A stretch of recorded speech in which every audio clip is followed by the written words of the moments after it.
It's one of the greatest traditions of Jenks Trojan football, over 100 years of homecoming and the 75th year of crowning a homecoming queen. But there's no cupcake on the schedule. The Mustang Broncos come in number 5, ready to face the second-ranked Trojans next on Trojan TV.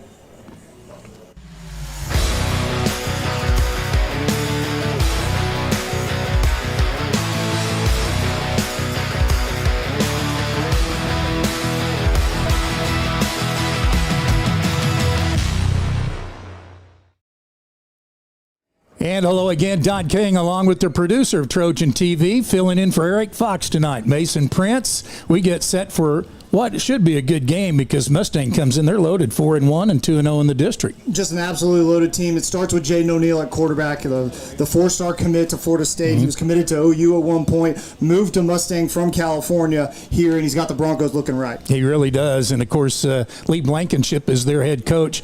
We know all about this Mustang team because we had to come from behind 19 down in the fourth quarter a few years ago to beat them. Absolutely. And then you look at last year, Jenks kind of had that revenge game against them. KD Jones, 200 yards rushing in that game, and didn't really play in the second half. And we got an eye to watch on KD Jones tonight. Yeah, we'll do that in a little bit. First of all, let's take a look at the weather before we take a break. It was hot today, wasn't it, for homecoming? Yes. In the upper 80s. It's cooled off to about 83 degrees, but there's a chance of rain coming in, and we'll talk about that as we move along here in the broadcast. There's a 40% chance of rain coming in from the north, and the weather brought to you by the Lodge Eatery and Pub, part of the 10 District. It's Mustang and Jenks. We'll visit with Rob Labor down on the sidelines, get his player to bank on when we come back on Trojan TV.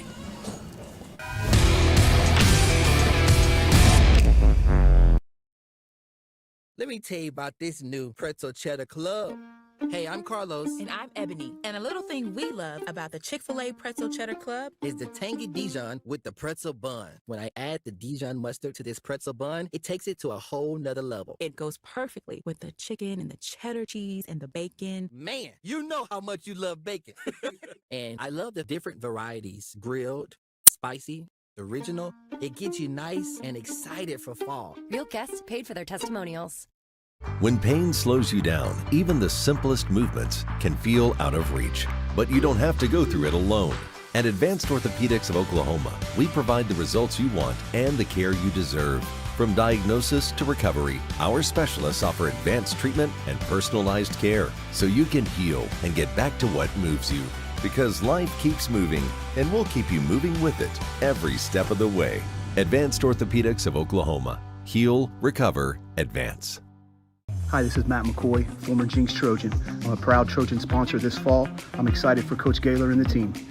I'd love to help you with your insurance. Please give me a call for a free quote or come by my office at 81st and 129th. Yeah. Welcome back. It is Mustang and the Trojans, and of course the Broncos are 4-1, as I mentioned, 2-0 in district play. They beat Moore by a point and then beat Enid last week 75-0. There's a look at the standings. Jenks needs a win to knock off another team ahead of them in the standings. Absolutely. Mustang coming in 2-0 in district play. Jenks 1-1 after that loss to Bixby. But really, if you ask anybody in the state, this is Jenks and Bixby in the top two, so we'll see if the Trojans can come on top tonight against a very talented Mustang team like we talked about. Let's go down to Rob Labor. He is part of the crew and, of course, the Executive Director of Communications for Jenks Public Schools. Your thoughts on the game tonight? Yeah, exciting day, guys. You know, with homecoming and all the festivities, crowning the king and queen, one of my favorite annual traditions going through downtown Jenks is the homecoming parade, which brings out Trojans of all ages and really gets the entire community involved. It's a special day for everybody who lives in these parts, and you cap it off with a great kickoff and a great matchup tonight. You know, we felt like last week against Norman, the Trojans were going to have a pretty decent test against an undefeated Tiger squad. It's a test that they passed with flying colors. It didn't look like a challenge for them at all. I forgot starters. I'll go to the starters. Of the coaching staff would believe that this is a decided step up in competition tonight against the likes of Jaden O'Neal and this Broncos offense. So let's get right into our players to bank on tonight, guys. Don and Mason, tonight I got my eyes on Caleb Dillard. Number 5, the junior wide receiver, has just been an absolute game changer for this Trojan offense. one of the best two-way players in the state. Also, just as a receiver, he's got 35 catches, 8 of those for touchdowns, nearly 700 yards. And oh, by the way, on the defensive side, he's also come down with 2 picks. The guy rarely leaves the field. He's an absolute weapon for this Trojan team. I got my eyes on him tonight for more big things and more consistency from Caleb Dillard. Coach Adam Gaylor says good things happen when number 5 gets the ball, Rob. And on the defensive side, I'm looking at number 8, Luke McAnally, another single-digit guy. Luke McAnally, what a player and what a season he's had. The stats don't really pop out at you, but really he's had such a great season. 33 tackles, 4 for loss, 11 pressures, 1 forced fumble as well. He's a really, really talented player on that interior defensive line. Look for him to try to cause a little havoc tonight. And he'll go up against a center who is a young player, a sophomore, but Coach Blankenship says he is a Division I prospect by the time he gets done with his 3rd year of high school eligibility. Let's do the starters, brought to you by the U.S. Army. The offensive starters tonight for your Jenks Trojans are presented by Batteries and Bulbs. Adonfe Rue, Jr., O-line. Malik Craig, senior, offensive line. Landon Webb, Jr., offensive line. Riley Kester, senior, offensive line. Jamison Mobley, freshman, O-line. Braxton Daniel, Jr., tight end. Jalen Cato, Jr., receiver. Caleb Dillard, Jr., wide receiver. Cade Klein, sophomore, wide receiver. Katie Jones, senior, running back. Landon Kazar, Jr., quarterback.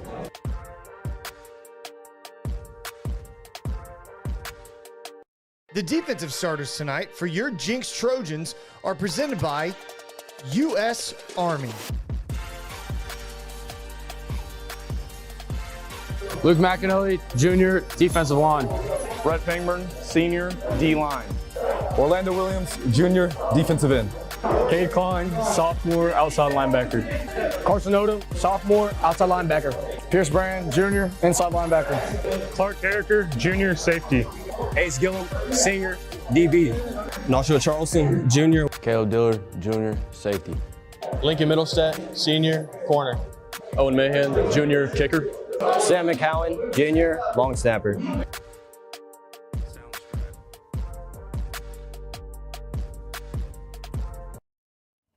Our referee is Matt Thomas tonight. Mustang has deferred the coin toss, and Jenks will take the football. So we'll give you the Jenks offense when we kick off, thanks to Westlake Ace Hardware, and the kickoff next on Jenks Trojan TV.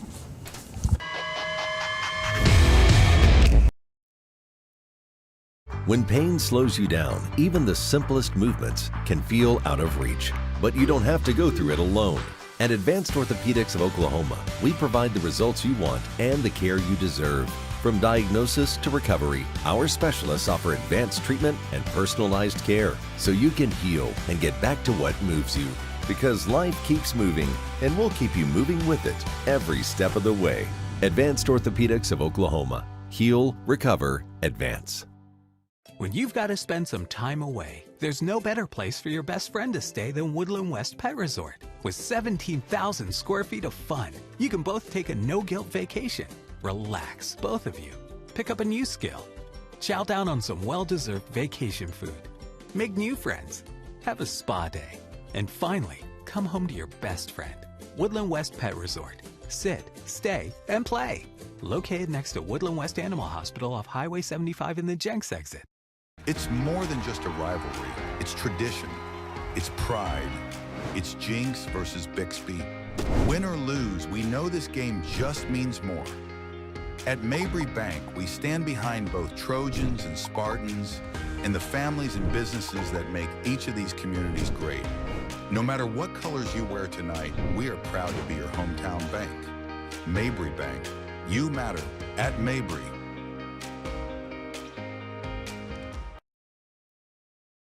This sandwich, it's a complete game changer. Hello, this is Mike, and a little thing I love about the Chick-fil-A Pretzel Cheddar Club is that juicy chicken with that toasty pretzel bun. From the first bite to the last bite, that bun, it's crispy, cozy, just amazing. With the pretzel bun, the Dijon mustard, and the chicken, you have those three things together, and it makes that sweet, savory kind of combination. It's everything that you love about food rolled into one. It looks phenomenal. It tastes great. It's delicious. Real guests paid for their testimonial. Hi, this is Matt McCoy, former Jenks Trojan. I'm a proud Trojan sponsor this fall. I'm excited for Coach Gaylor and the team. I'd love to help you with your insurance. Please give me a call for a free quote or come by my office at 81st and 129th. Don King, Mason Prince, Rob Labor with you. Our producer tonight is Andrew Leahy, our producer, I should say. I will let Mason run down the rest of the crew, but our thoughts are certainly with Dr. Eric Fox, vice principal, who's not able to be with us as he usually is on Friday night. So we certainly hope Eric is fine. Family matter that he needed to take care of today. And, on a homecoming parade and all of the pep assembly and everything, he'd want to be here if he could. And we're thinking of him as the Trojans and the Broncos get ready to come onto the field. Absolutely. We're getting ready. My producer hat is still on. I'm worried about the live stream, making sure everything's going to go okay. We got rain coming in, Don.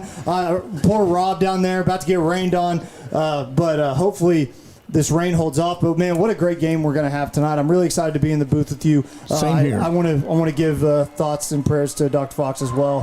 What a pillar of this Jenks community. And when someone's hurting like that, everybody's hurting with him. So, Fox, we're thinking of you, brother.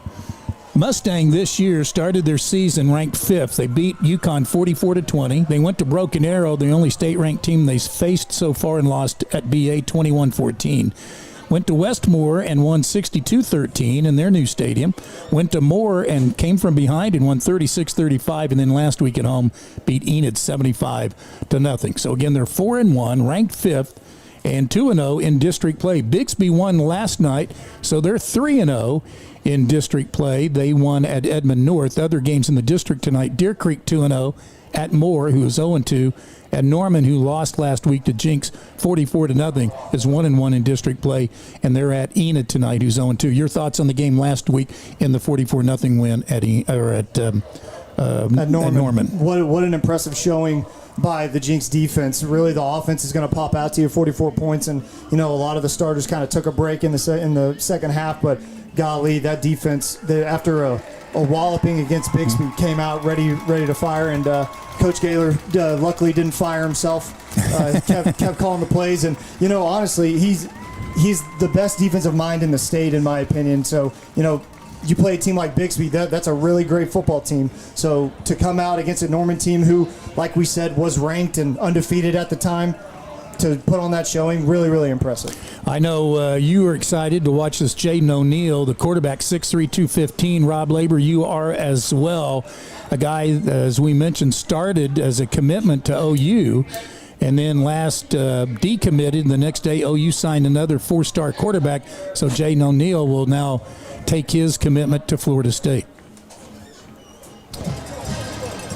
Yeah, really talented kid. Excited to see what he brings to the table tonight, and a really good challenge for this Trojan defense that's been really stellar so far, especially coming off that performance last week. But, it's interesting, guys, if you look at the numbers this year in terms of total yards and touchdowns, Landon Kazar is actually better. The junior quarterback for Jenks has been equally impressive in my mind, both with his accuracy, his ability to throw the deep ball, and I think biggest of all for this Trojan team is the way he's protecting the football and has not put it in harm's way and turned the ball over. So really good quarterback matchup tonight as well. No kidding. Kazar's 83 of 123 passing this year, only 3 interceptions in 123 attempts. He's thrown for 1,334 yards and 15 touchdowns. If he continues on that pace, he has a chance to have the all-time single-season lead in touchdown passes in a season. I believe that's Sawyer Comorgan who owns that. What a guy. What a guy. Your guy, yeah. Oh, that's my guy, that's man. Your guy. He was, while started as a sophomore, came in like middle of the season, and to have that record with a bunch of great quarterbacks, it's impressive. People forget about Sawyer Colmorgan because unfortunately we weren't able to win a state championship while he was the quarterback, but I mean, he wasn't the reason we didn't win a state championship, that's for sure. 39-3 as a starting quarterback in all 3 losses in the state championship games. Meanwhile, it's a KD Jones watch again tonight, Mason Prince. There's a chance that KD could do something pretty special tonight. He's 3 touchdowns away from breaking the all-time touchdown record, total touchdowns held by Zach Linger and Trayvon Burree, 2 fantastic running backs who did it all for the Trojans back in the early 2010s. And wow, what two fantastic running backs. For KD to be mentioned in the same sentence as those guys, he's got to be really ecstatic. Again, a rain coming in from the north, expected here in about 15 minutes. It's cooled down to 81 degrees, should be about the mid-70s by the time we are done, and winds are out of the north at about 11 miles, gusting to at 11 miles per hour. So there's your weather forecast again, brought to you by the Lodge Eatery and Pub. And Mustang will kick it off here with Harrison Daniels, a junior. Not only do they have a quarterback in Jaden O'Neal, they've got a two-way player on both sides of the ball that it's going to be interesting to watch tonight, Gabriel Osborne Jr., and then they have yet another player, a wide receiver by the name of Ryder Murphy, number 14, who's a transfer from Norman. So KD Jones and Cade Klein are deep. Here's the kickoff, and this one will sail deep into the end zone. And so the Trojans will take over 1st and 10 at their 20-yard line. We had homecoming usually at halftime, but we had it before the game tonight. We did. And congratulations goes out to Addie Gaylor. Not only is the president of the Superfan, she was the homecoming queen tonight. I have Addie in class. I nominated her for homecoming court. Good for you. I'm batting 1,000, Rob Labor, on my nominations. You know who else is batting 1,000? These Trojan uniforms, guys. They're great. This Nike look is so slick. We've seen the all maroon. We've seen the all white, which is so nice and so clean. We haven't seen the maroon on white yet. Big fan, fellas. Tremendous fit tonight for the Trojans. Sorry, he's taking your thunder, Don. It's the first time Trojans have worn this combination in the Nike uniforms. Yes. That's a Don King stat. And it's a throwback to the old Trimble era when they used to wear these uniforms. I remember that.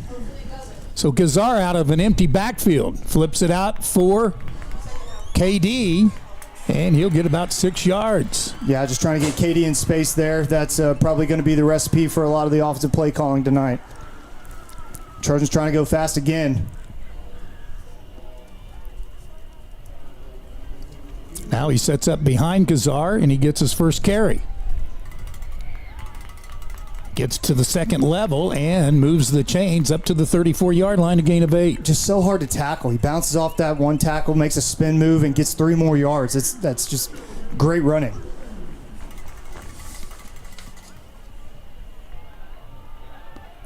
Ooh, head-on hit there. That's Malachi Dillard. We haven't seen him in a while. He's been out the last 2 games because of an injury. Played some defense last week, but back this week on the offensive side of the ball. So a 2nd down and 3 coming. Trying to get him involved. Whew. Rob, that was almost a Keontez Lewis thing that we saw in Norman last weekend. That really close to that brick wall down there. Not a lot of space between the boundary and the brick wall over there on the visiting sideline, that's for sure. But good to see Malachi Dillard getting involved here early on with a couple touches back-to-back. Yeah, he made a couple of great catches, highlight reel catches last year. Here's Gassar on the run, and he'll run out of bounds a couple of yards short of the first down, run out of bounds by number 20, starting cornerback Derek Strawn. Really, really good read by Landon there. They tried to do a 2-man route with Malachi and Caleb, both covered up. Landon tucks it, 8-yard gain. Really good play. And they're in Mustang territory. KD, though, is going to take a loss of 2 on a nice play. Coming up is Kane Wood, the edge, off the edge, 6'4", 215 senior. Yeah, good play defensively. That left side of the line, unable to get him blocked up and kind of blew it up in the backfield there. Looks as though we got a timeout. I'm not sure what for. They said an official's timeout for equipment. Yeah, they're chain gang. They're working on the chain gang over there. I don't know if Mr. Brahal is still part of the chain gang over there or not. I don't know, but it sounds like we need Clay Martin been for years. We need Clay Martin to give us some virtual chains like they do in the NFL. What's the point of having an NFL referee if you can't get virtual chains? 3rd and 4 from the Mustang 46-yard line. This is the 6th meeting. Between the two schools, Jenks has won all 5 previous meetings. It goes back to the semifinals in 2008. Here's KD slashing off right tackle. He'll be a yard short. I would imagine, well, we'll see, but I would imagine they'll go for it on 4th and 1. Yeah, hard to imagine that Tyler Chronister doesn't have something dialed up for a 4th and 1 play. Looks like they're going to go 2 tight end set here, Carson Odom and Braxton Daniel. And KD straight ahead for the first down inside the 40. Wow, Adafe Aruru absolutely road dogging his man down there as he takes a fall down. Him and number 25 kind of locked up there. So they'll move the sticks again, and then Malachi gets involved, and Dillard gets popped again at the 30-yard line. Tough hit. He's taken 2 big hits on this opening drive, but he pops right back up. That was Tatum Duncan, guys, delivering a nice shot to Malachi Dillard there. 2nd and 1. Do they go deep? They wanted to. Couldn't find anybody, and Kazar just dives back to the line of scrimmage. I think the turf monster got him right there, Rob. I think so. I also think Caleb Dillard was the number 1 target on that route. He's been really, really good over the middle of the field. That's been a space that Tyler Chronister has liked to target with Caleb Dillard, running that inside post pattern. We've seen it many times this year, and good job by the Bronco defense to really cover that up. They had 2 guys back there and even a linebacker. Look at this package. They bring in Bo Bright as another offensive lineman. And KD out of the Wildcat. Gets the first down and gets a great block. And adios, to the end zone he goes. Touchdown Trojans. Wow, Rob. Bring in an extra offensive lineman, Bo Bright. You move Jamison to Mobley over, take out Lana Kazar, bring in Carson Odom. Just a fantastic big package right there from Coach Chronister. Yeah, I don't know the name of that play, but I would call it meat. That's what I'd call that in the playbook, because that's just extra beef making a big difference up front. That's hat-on-hat football right there, and KD doesn't need a big crease, and he got plenty of one to go to the distance. I think it was Carricker that pancaked his guy. Yeah, I think you're right. And the touchdown brought to you by Tulsa ER and Hospital. I was wondering when we saw Bo Bright running in the game where they were going to sub out, and I was looking for an offensive lineman to come off, and no lineman came off. Now, they tried this last week to no avail. And tried again. Carricker throws it. Got a man. Dropped it. Incomplete. Man, had it drawn up. A little reverse pass to Luke McAnally. It's wide open. The lineman hands weren't able to come down with it. He plays tight end, though. Right. Plays tight end, though. That's my player to bank on. I got to make that catch, Luke. 9:04 to go, first quarter, so just about 3 minutes into the game, and the Trojans just went on an 80-yard journey in 11 plays. KD now 60 touchdowns overall in his Jenks career, 1 behind Zach Langer and Trayvon Burry for the all-time lead. That's just amazing. With games to go for KD to be that close, it's beyond impressive. And people say it all the time, and I'm gonna take this opportunity to be on this mic and go to bat for KD. What a fantastic young man. Just a really great kid. For as talented and as all the attention that he gets, he's so grounded. Yeah. He's such a great kid. Comes from a great family. His sisters are fantastic. It couldn't happen to a better kid, honestly. Yeah, Kiwan and Jamie are very proud of him, as they should be. And here's the kickoff. This will be fielded at the 15-yard line. Had it blocked up pretty well there. Good return. Up to the 36-yard line is Evison Malaska, the starting free safety. Want to give a shout out to our Trojan TV crew here tonight. We got Emi Ortega, our technical director, Dario Navarez down on the field with Gabriel Woods, Aiden Donahue, Landon Turner up top, running our camera up top. We have Soren Stratton on the field as well. We have Joseph Newport running our graphics as he always does, and Michael Whiteman running our Jumbotron, and Roman Rowland in the booth as well, running our second camera. Running play, trying to get outside. It worked last week or 2 weeks ago for Bigsby, and it's going to work for the Broncos. Big run by Gabriel Osborne. Wow. Really, really good play to start for Mustang. just had it blocked up super well on the left side, and that's a lot of speed at the running back position. Coach Gaylor talked about that earlier this week. They got a lot of weapons on the offensive side of the ball. 48-yard run to make it 1st and 10 from the 15. Here's their other running back, and that's Ace Gilliland, actually, who should be their top running back. Go ahead, Rob. Hate to say it, guys. Raindrops have started to fall down here. Quite unfortunate. Officially raining at Allan Trimble Stadium. Wow. Quite unfortunate. Gain of 5. Here's Gilliland again. This time stood up, but he bounces off, and he's into the end zone. And Mustang is an extra point away from taking the lead here in the early going of this first quarter. So reminiscent of what we had 2 weeks ago. What was an 11-play drive for Jenks gets it done in 3 plays for Mustang. Just a really, really impressive big play drive from the Broncos, and now they're a point away from taking the lead. Harrison Daniels to try the extra point. From the hold of Zach Kitchens. Well, snap. They can't get it off, and Kitchens can't catch it. So a botched extra point on their end. And we'll take a break, come back with 8:17 to go first quarter, tied at 6.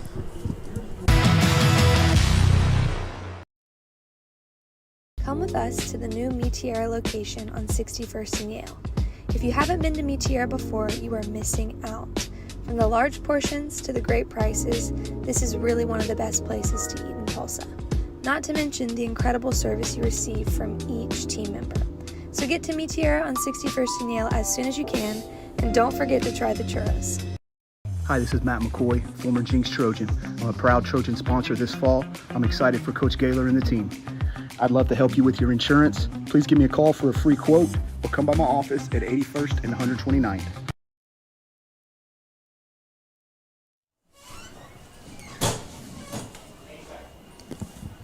So a drive of 63 yards in 3 plays.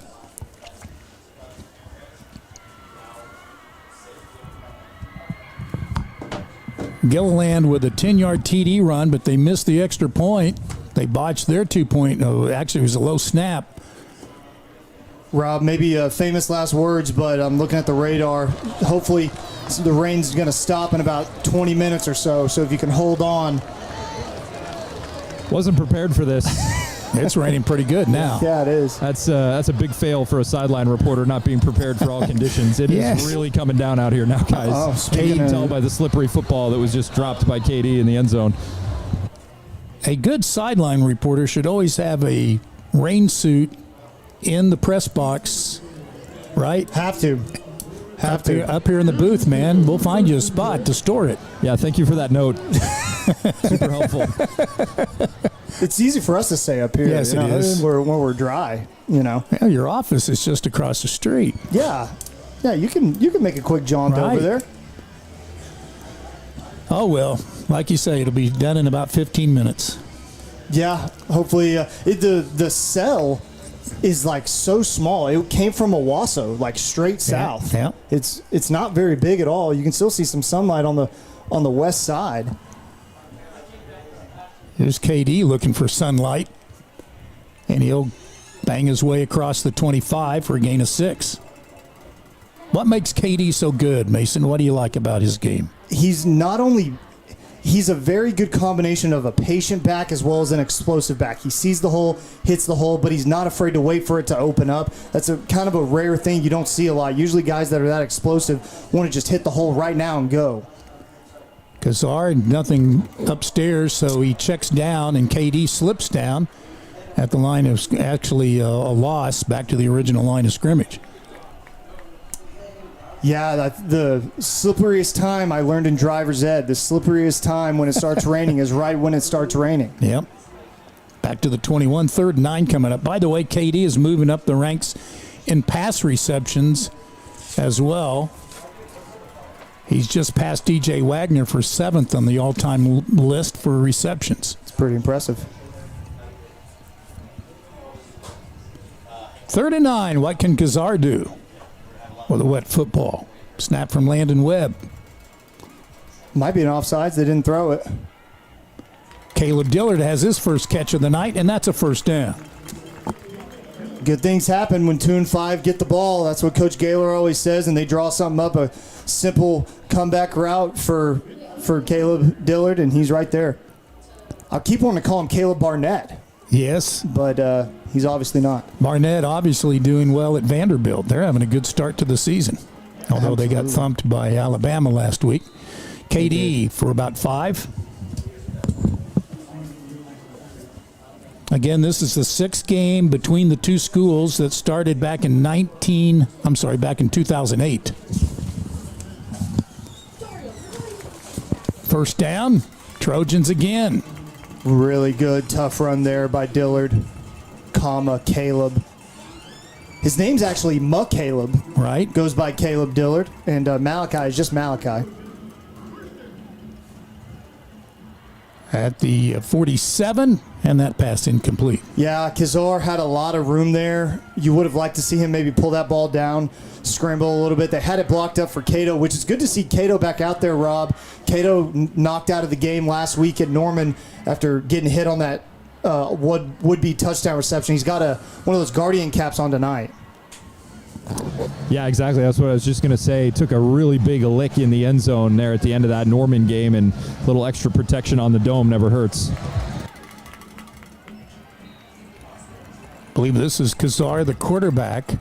No, that's Clark Carricker. They did Carricker. He's out of the Wildcat. They did a direct snap to KD. KD handed it to Clark, and Clark gains about 6. So 3rd down and 4 coming up. Coach Cronster kind of in his bag tonight, isn't he? He's pulling out some stops. I kind of like it. Wide receiver to each side. Malachi on the left. Cato on the right. KD gets a block, spins off, gets a first down inside the 40. That's a huge shout out to Landon Webb, Adafe Aruru, and Riley Kester. That left side just opened up like the Red Sea over there. They've had some pretty decent success so far running to the left. Katie's touchdown run came to the left. They hit that 4th and 1 over the left side of the line. It's a target, clearly, for Tyler Chronister. I got Bo Bright down here at the bottom as one of the receivers. He's going to block. KD's going to get to the 30 and close to another first down. Yeah, it was a Adafe Aruru, actually, on the left over there, as well as... they had another big body over there. I didn't catch it. They're about to do it again. Here's Jamison Mobley, Adafe Aruru, Malachi Dillard. 2nd and 2. Kazar throwing deep. He pretty much had to throw that one away under duress. Yeah, I tried to get a double move with Caleb. Did the same play, but were unable to. They faked it to the left side, throwing it down to the right side, trying to get a double move with Caleb, unable to hook up. 3rd down and short. Looks like we got that heavy package out there again, Rob, the meat package. Yeah, you've got Bo Bright at right guard. Little extra on both sides. 2 H-backs on the left side. That's where they go with KD. Bounces outside, looking for touchdown number 2. They won't get him. That's a horse collar, too. They got it.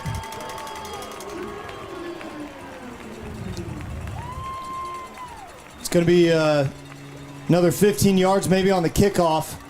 But Katie Jones, they run that meat package to perfection, Rob Labor. Opened up the left side again. That left side of the line doing a lot of heavy lifting right now.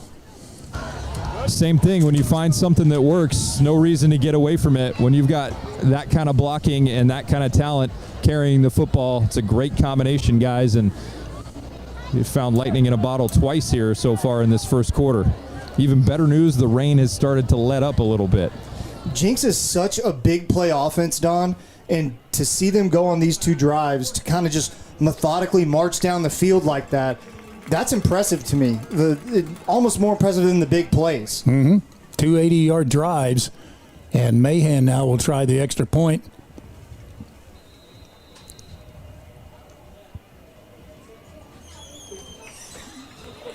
And it is good with 4:58 to go here in the first quarter. And we'll take a break with the Trojans now up 13-6 on Trojan TV.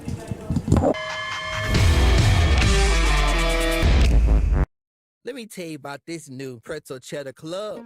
Hey, I'm Carlos. And I'm Ebony. And a little thing we love about the Chick-fil-A Pretzel Cheddar Club is the tangy Dijon with the pretzel bun. When I add the Dijon mustard to this pretzel bun, it takes it to a whole nother level. It goes perfectly with the chicken and the cheddar cheese and the bacon. Man, you know how much you love bacon. And I love the different varieties. Grilled, spicy, original. It gets you nice and excited for fall. Real guests paid for their testimonials. So the Trojans score on another 80-yard drive and another 11 plays. So both touchdown drives have been 11 plays, 80 yards. This one, after KD scored earlier on a 32-yard run, he scores from 30 yards out on this one. And he's already up to 95 yards rushing on 9 carries. 2 touchdowns, though, and that ties him with the all-time lead in Jenks history in overall touchdowns with Trayvon Burree, who was here in 2010 to 2012, and Zach Langer, who was here, 2008 to 2010. Thank you. I graduated with Zach, Yep. and I played I was a senior when Trayvon was a sophomore, and man, 2 just insanely special players. I distinctly remember all the times that Trayvon Burree, when I was a senior, was just sprinting past me downfield. He was a blur. He was such a great player. And Zach Langer, what pops out for Zach, remember that 7-touchdown performance at Bartlesville? What a game that was. They could not stop him. All-time leader in that department. Most touchdowns in a game. Here's a slash off left tackle. And again, that is 21, Ace Gilliland for a few yards. There's an Ace Gillum and an Ace Gilliland. Yep. Interesting. You know, you mentioned Langer had such a 1 year, was just his junior year was incredible. That is going to be ruled a catch, but it could be 2 yards shy of the first down. Yeah, I didn't get a good look at it. If the ref says it's a catch, I believe him. But it was a kind of dove on O'Neal. Go ahead, Rob. I was in good position to make that call. It's a catch. He got it. I figured you were right there. Jaden O'Neal tried a late handoff, a fumble, and it'll bring up 4th down. Carricker was there to make sure it didn't go any further. I wasn't sure what he was trying to do there. They had a screen set up to the left side, but maybe he tried to hand it off. I'm not so sure if he tried to fake a handoff and then was going to come roll right and pass, because Jaden O'Neal's an athlete, but he hasn't really done anything with the ball yet. No. He completed the throwing motion, guys, but almost looked like he changed his mind toward the end of the throwing motion or mid-motion and was maybe going to fake it and then hand it off and just lost the handle there. Fortunate to get it back. Zach Kitchens, the punt. KD Jones immediately calls for a fair catch. Good punt. Back to the 32-yard line. That'll be good for 40 yards. But back to Zach Langer. Had such a tremendous year his junior year. One of the best rushing seasons in the history of Trojan football, and yet senior year was banged up with injuries. Yeah. And the same with Alex Ross, who was had a great junior year, and then his senior year was banged up with injuries. Still went on to OU, was a freshman kickoff returner. In fact, a big kickoff return against Texas. That's right. I tell this story a lot. I'm going to tell it again. When I was a student journalist, I was at that OU Texas game where he ran the kickoff back, and I asked Bob Stoops post-game about it, and I said, hey, he's had a couple kickoff returns. Why do they keep kicking to him? And Bob Stoops simply looked at me and said, what are they going to do, kick it out of bounds? And I was like, okay, that makes sense. Here's a little toss to Carricker, but he is cut down immediately. And again, a guy coming up to make the play from the free safety position was Malaska. We got a late flag here, guys, coming in from the back judge after the whistle. Not sure. Matt Thomas is our referee. He refereed, this crew refereed a personal foul against the Trojans. They refereed in the 2020 state championship game in which Jenks beat Santa Fe at UCO.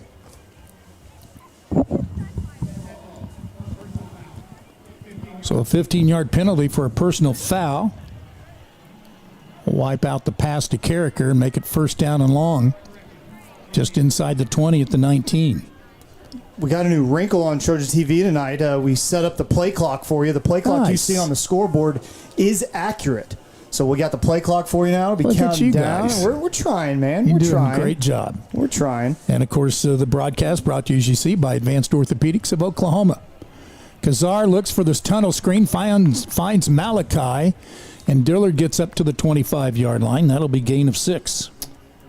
Not a ton of play calls for 2nd and 25, No. but pretty good draw up on a screen right there by Coach Chronister. Student section is decades themed tonight. Addie Gaylor, homecoming queen right there. She's in my class. Great young lady. Wearing a Jason Tatum jersey. I love to see it. Go Celtics. And her dad, along with Mom Kinsey, escorted Addie to midfield tonight before the game. Kazar winds and fires. Caleb Dillard dives up to the 37-yard line. Kazar took a hit from his blind side as he let that ball go, but really good pocket presence to stand in there and deliver a strike to Dillard. Gain of 12 yards to make it a decent third. Well, that says 4th and 5. So the personal foul must have been penalty was after the play. So it's 4th and 5. Try to get him to jump right there. We'll see if Chronister... 4th and 4, actually. Chronister dialed some of, and now they're going to bring out the punting unit. Sam McCown coming in, the long snapper. Riley Kester is going to do the punting. And now they've got a timeout. Yeah. Yeah, just try to get him to jump there and get the timeout when you couldn't get him to jump. They had Riley back there. I don't think I've ever... I know Riley punts. I've seen him do it. He punted in one of the earlier games. I think it was against Bixby when Caleb went out. Yeah, he punted a couple of times in the fourth quarter. Well, he did pretty well. And with Caleb, injuring his hip, he's kind of nursing a hip injury. They probably don't want Caleb punting at all. Right. So that's probably why Riley was back there. Still raining, Rob? Happy to report that it is not done. It has completely stopped down here. The wind has died down as well, so it looks like we maybe just caught the edge of that cell passing through from the north to the southeast, and man, that's good news. More good news. We didn't see any lightning in the area, so that's always what you can't afford or what you don't want. Oh, that would be is the lightning situation to delay the game. We can stand a few raindrops, but man, the lightning really puts a damper on things. Do I see Sam Stone standing there next to your right? I ate dinner with Sam Stone. Quite the collection. I think I see Jet Kalmus, Sam Stone, we got Jack Wiltshire. We got Sam Stone. Nice. I believe that's maybe Blake Bilby. TU on a bye week. Yes. So talking to Sam up in the Sharp Center before the game. Let Riley punt here. Feel free to grab those guys if you get a chance. If you like, here's the punt by Kester, and it'll roll down to the 20-yard line. But TU on a bye week. This week I was talking to Sam, and they've had a kind of a good/rough start to the season, winning that game against Oklahoma State and then, losing a couple tough games. But Sam was very enthusiastic, saying the hardest part of their schedule is kind of in the rear view. They're looking forward to kind of string some wins together, and I'm excited for them. I wasn't sure. So when I saw Sam just before the season started, I ran into him on Brookside. He was telling me that he was trying to decide whether he was going to redshirt or not. Hudson Ball is not redshirt. He's doing very well. He's doing fantastic. Yeah. Well, let's see what Jaden O'Neal can do. We haven't seen much of him in this first quarter with 1:35 remaining. Going to be a false start. Jaden O'Neal with that brace on his right knee. He's kind of had some injury trouble this season. There was a kind of rumors that he wasn't going to be able to go, but I know he didn't play against Broken Arrow. That's right. Good to see him out there tonight. He got hurt in the season opener against UConn.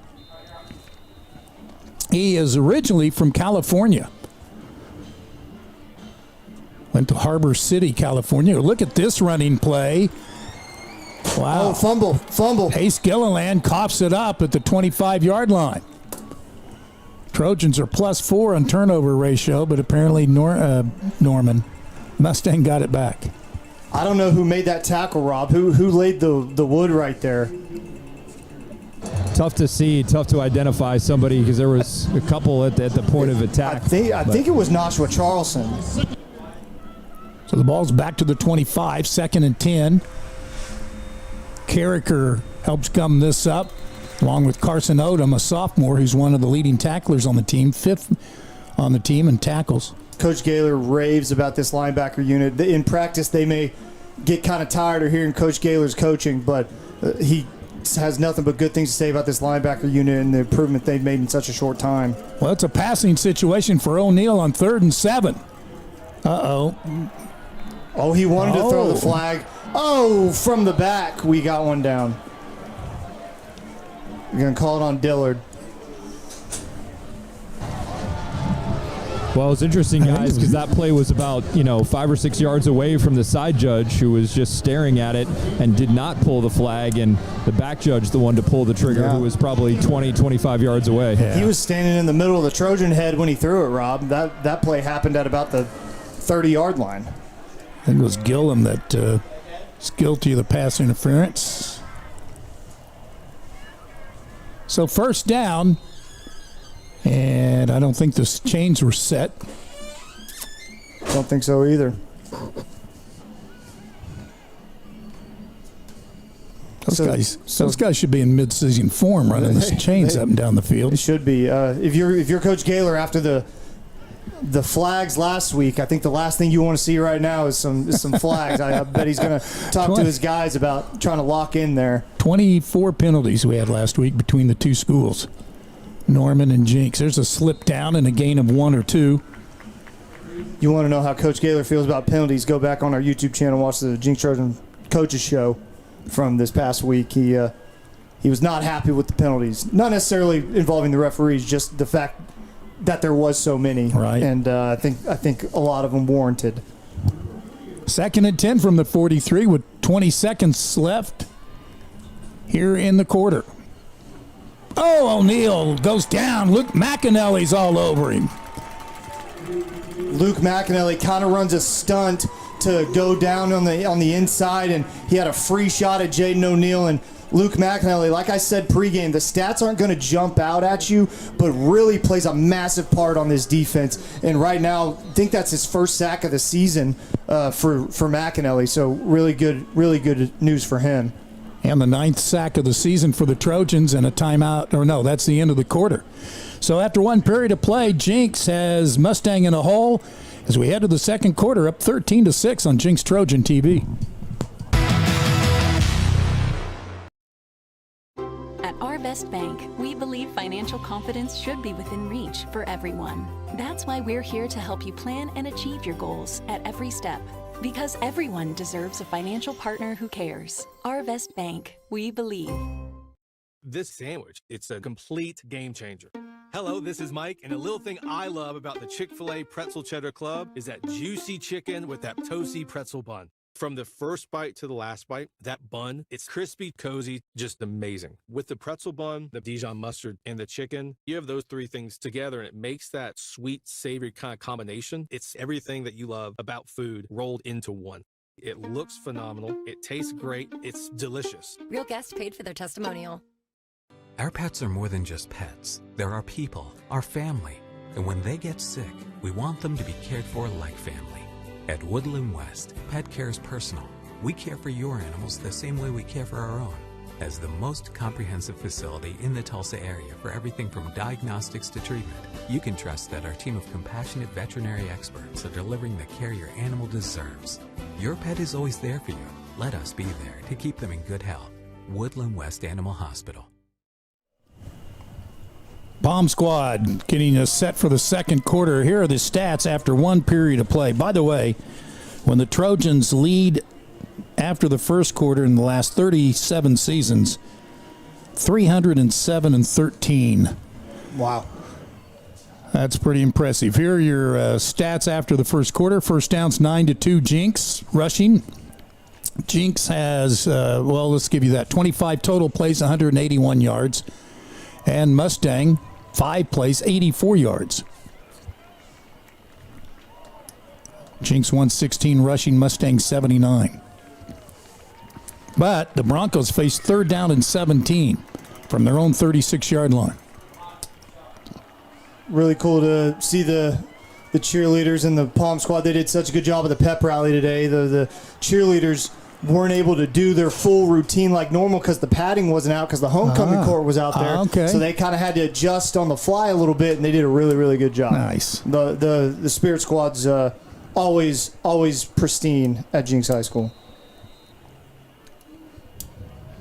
I think that might have been a little bit of an error out there, guys. I don't think they could get the right music queued up, so I think we might see them again during another timeout.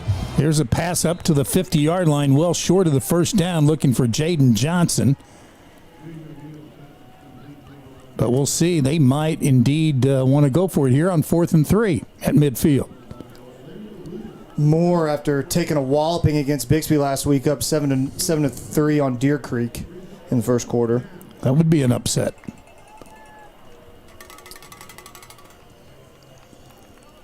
Wasso up 14-7 on Westmore. Kitchens back to punt. His first punt was good for 40 yards. Katie's only returned one punt this year for 9 yards. Everything else has been a fair catch.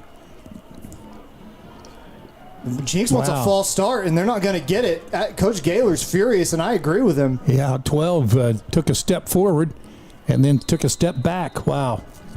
I guess the side judge he was looking right at it, but he must have just blinked and didn't see it. That's all I can say. They get him, Rob, they all set at the same time, kind of like a sudden movement to try to get everybody to jump.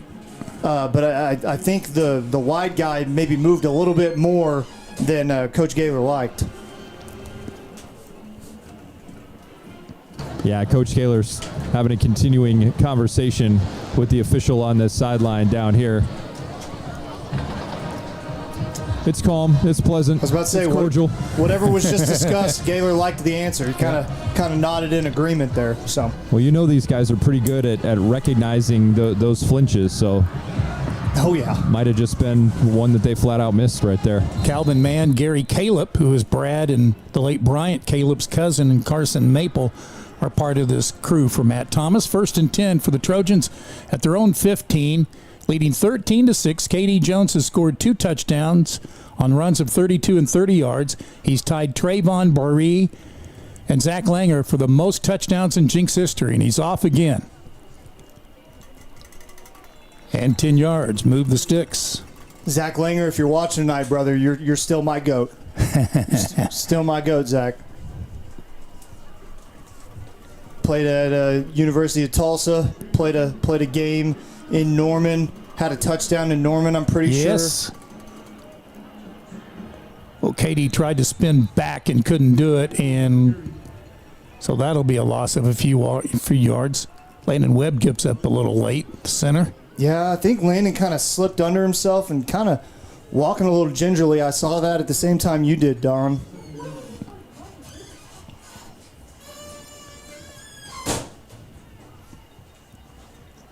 Tell you what, though, you want to talk about weapons? Malachi Dillard, Katie Jones, Caleb Dillard, Braxton Daniel, Jalen Cato all on the field at the same time. That's tough. Here's the blitz.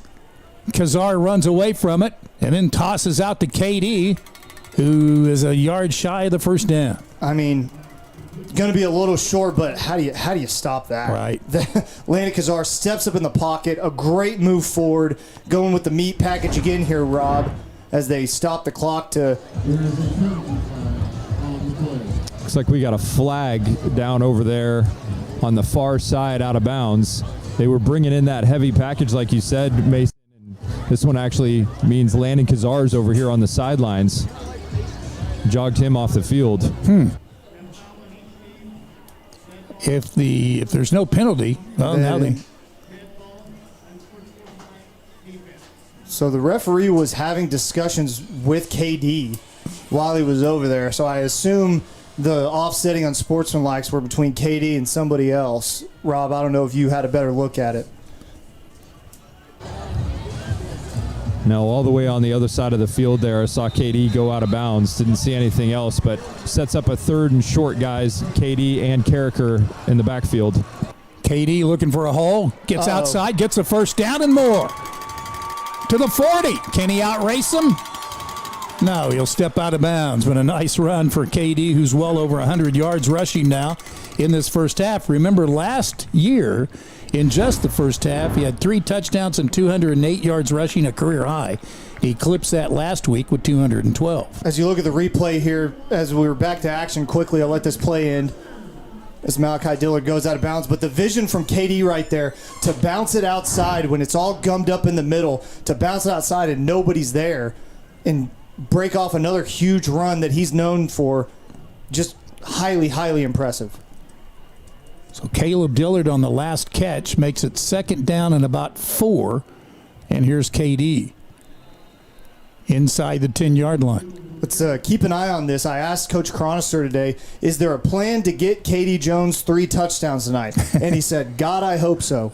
So we'll see if they try to feed KD a bunch down here near the goal line, as seems to be a timeout on the field and an injured Bronco. Mark the ball at about the 8-yard line. So we'll take a break and come right back.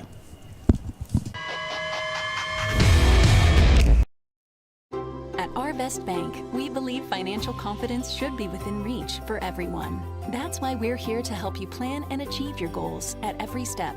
Because everyone deserves a financial partner who cares. Our Best Bank, we believe. Craving comfort? Waldo's Chicken and Beer has you covered. Sink your teeth into our crispy southern fried or juicy rotisserie chicken. And don't forget our scratch-made sides like mac and cheese plus our original sauces. So grab a beer and get clucking to Waldo's. 71st and Yale, Broken Arrow, and Anawasso. Waldo'sChicken.com. Hey Trojans, get the only card that donates to Jenks Public Schools every time you use it. TTCU Federal Credit Union has donated more than $160,000 so far. Support the Trojans with your card today. Life doesn't wait for you to slow down. When you're moving fast and something doesn't feel right, Advanced Orthopedics of Oklahoma is here to help you stay in motion. Through our combined expertise in orthopedic surgery, non-surgical medicine, and comprehensive whole patient treatment, our team has your back and every other joint too. Ready to get back out there? Visit AOOK.com and let's move forward together. Advanced Orthopedics of Oklahoma. Heal, recover, advance. Advanced Orthopedics of Oklahoma, proud sponsors of the Trojans and the team doctors, Dr. Blake Shockley. As you see the injured player, fortunately, walking off on his own, that's defensive tackle Julio Vera. Well, Mustang has been in the championship game twice, but they've never won a championship. In 2005, they lost to Union. Some of the super fans are getting ready to... That's Anna Beekler. Anna Beekler's in my class. Shout out, Anna. 3rd down. KD gets cut down at the 5-yard line. And another hard hit by number 3, Caden Duncan. We're excited. We want to see KD out there. I think that was Clark Carricker on the carry, though. They had KD out, and now he's back on the field as Clark comes off. So it's 4th and 1. What do you do here, Rob? Do you go with the meat package, or you? It looks like they're going with the meat package here. They are. KD stays out there along with Carricker again. You got McAnally, you got Odom, you got it loaded up in the backfield, similar to the long run KD just went on. And they open up the big hole, and there it is.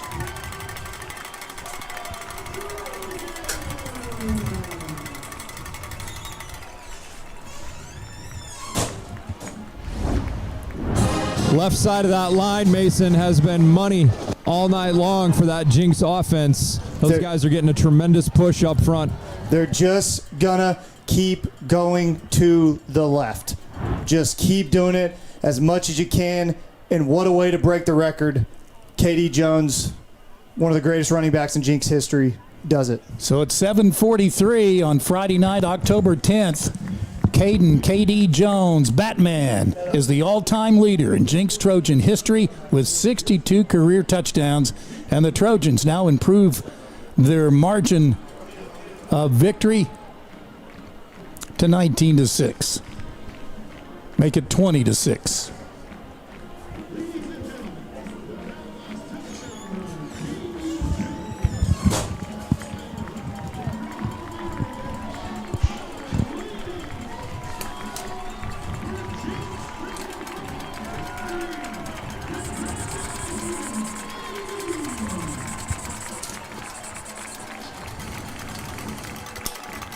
They just put the graphic up on the screen letting the crowd know that KD Jones broke the record for most touchdowns in Jinx history. Again, just couldn't happen to a better kid, man. Really great kid. Trojan fans need to appreciate him while he's here because we're going to miss him. We're going to miss him for sure. Yeah, you're right. His character is he is very grounded, and it's not easy when you transfer from one school to another and become a leader as a sophomore. But boy, once he hit campus, you could just, as this one goes out of bounds and Mustang takes over at the 35-yard line, there's an air about him, isn't there? There really is. He's so mature for his age, and quite frankly, he had to be. Yeah. Like you talked about, being a leader as a sophomore on a team that was struggling early, had to come in and kind of be that voice and be the guy as a sophomore, and that's really hard for a kid who transfers in. He didn't grow up in Jinx. He didn't know a ton of people, but came here and knew what was asked of him, and credit to him. Just couldn't happen to a better kid. Right. He, by the way, decommitted from Oklahoma State after the firing of Mike Gundy, but he committed to a new school yesterday. University of Kansas, Rock Chalk. Mrs. Prince was excited about that. Caleb Dillard can't catch up to the receiver who's out of bounds at the Jinx 40-yard line on a nice drop. He drops the dime into Jaden Johnson. That's arm talent right there from Jaden O'Neal. That's you could see that all the way in Tallahassee. That was pretty impressive.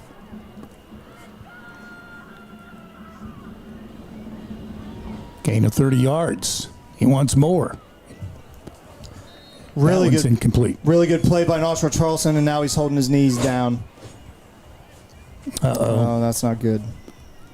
Charleston, who just gotten into the starting lineup with Carricker moving the linebacker with the injury to David Whalen. And Charleston has really been playing well, mostly on defense, but has one catch this year on offense. And Mike Catterson and his crew will come out and look. Man, that's really tough. I obviously hope for the best for Nashua. He looks in a lot of pain down there. They're getting some range of motion in there right now. Hopefully it's not what we think it is. But Rob, he made a play on the ball and kind of came down straight-legged. It looked like. I'm not 100% positive.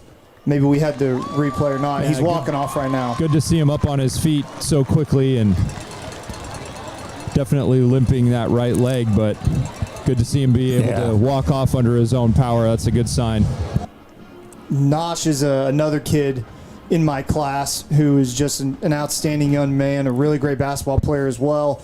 I know Coach McChesney's watching right now and was kind of worried about that as well, because basketball season's coming up. December slowly creeping up. They've already started practice. I'm understanding that Mobley, the freshman offensive tackle, is also playing basketball. I would not be surprised. Coach McChesney is a good recruiter. I would not be surprised if he wanted some more size on that team. That's a false start. It's got to be. You mentioned the Caleb on the crew tonight, on the referee crew, and giving props to a bunch of people tonight. But how about the Caleb? What a family, the Calebs. Just Brad Caleb. Besides Greg Caliber, he's probably my favorite coach that I've ever had. Just now great, in Wausau. Great guy. Every time I see him at a passing league or whatever, just always comes up to me. You know, he's in the College Football Hall of Fame. Oh yeah, I went and saw his display. Yes, I did too, in Atlanta. Second down, 15, long ways to go. Not going to get it trying to go to the outside. Trojans have that covered up. Zion Castleberry is at one corner along with Ace Gilliam. And the Trojans have employed Cade Klein back at safety as they usually do, and Caleb Dillard at safety in place of Charleston. So number 27, the first to get there, and then it looks as though number 30, Pierce Brand, was there to finish it up. So Jaden O'Neal needs some magic. Throws it over the middle. That's probably not going to get it done. It's Jaden Johnson again. And that'll bring up, however, 4th and 7, and you would think they'd go for it down 20-6. I feel like you have to. A punt makes no sense here. Kind of too far for a field goal kick, field goal attempt. got to go for it. You got a guy like Jaden O'Neal back there, may as well try to get this one here. Surprised he hasn't tried to run the ball yet because he is a very good runner as well. Got to be curious about that knee. True. Fade pattern down the sideline, incomplete. Good defense by Ace Gilliam. I don't know that there's a player that has made as much improvement from year to year, from last year to this year, Rob Labor, as what we've seen from number 1 Ace Gilliam this year. Yeah, really long, really athletic corner out there for the Trojans and did a good job on that ball. Maybe didn't get his head around, but also made sure that he wasn't running up into the receiver and kind of avoided that contact that you often see flagged. So really nicely done there by Ace Gilliam. I think maybe if O'Neal, Mason, you tell me what you think, if O'Neal takes a little bit off that ball and brings his receiver back, more of a back shoulder, underthrows that ball, his receiver has a much better shot at that play. Either that or float it and kind of let him run underneath it. He kind of threw like a fastball there and just not the ball you needed there. Good block as Cato gets downfield across the 45-yard line. Nice block by Braxton Daniel, the tight end. Cato's fired up. He's glad to be back out there after getting knocked out of last week. He felt like he shouldn't have came out of the game, he told me, but they were doing it to be cautious, and now back in there ready to make some plays. Gain of 15 up to the 47-yard line. This is Malachi Dillard, his fourth catch of the night. Seems to be an onus on getting Malachi Dillard the ball tonight, coming back from that hand injury, Rob. Gain of 4 into Mustang territory. Cato again, first down. We got a flag, though, and a probable hold on the Trojans. Might be on Braxton Daniel. Yeah, and you've got Caleb Dillard, who obviously has been a really good receiver all year long, a little bit dinged up this week in practice, so maybe trying to limit him a little bit, put the ball in other guys' hands, and so far Dillard and Cato have been doing a good job shouldering that load. Something Kazar's been so good at this season that we haven't seen tonight is the deep ball. Yeah. We haven't seen a deep shot tonight, and I think they're trying to lull Mustang into a false sense of security with all these screens to try to hit him over the top. They've tried a couple double moves that haven't been there. Mustang's been playing too far off, trying not to get beat deep. Second down and 15. Caleb gets a block from his older brother and out of bounds near midfield. That was KD on the carry, or on the reception there. Thank you. He had the Dillards out in front of him trying to block downfield. In the Mustang territory at the 49-yard line. Caleb and Malachi, Rob, look to be having a little brotherly love discussion, figuring out something on the field. Not sure what it was, but looked to be an impassioned conversation between brothers. I had some of those with my brother. Yeah, I'm sure there's no competitiveness there at all. It doesn't matter the situation at home, at practice, in the game. The juices are flowing. Jamie, their mother, obviously the biggest supporter of her two sons. So supportive. Great to see parents like that. You bet. Transfers from Lincoln Christian where they helped him to a championship. KD again, one-on-one. Look at that. Wow. That's why he is as good as he is in the open field. That's why they throw those passes out there in the flat to him and let him do his work. Just really impressive move right there. A play that should have gone for negative yards goes for about 3, and that's all because of the athleticism of number 2 right there. I think you make moves like that, your Madden rating goes up, if I'm not mistaken. I think you're right. You talk about that. He's going to be getting some money on the college football game next year. People want to play with the Jayhawks. Did commit to University of Kansas, one of his 5 schools that was listed. Well, yesterday. 4th and 3, and the Trojans are going for it. Up 20-6, Kazar. First down to Cato.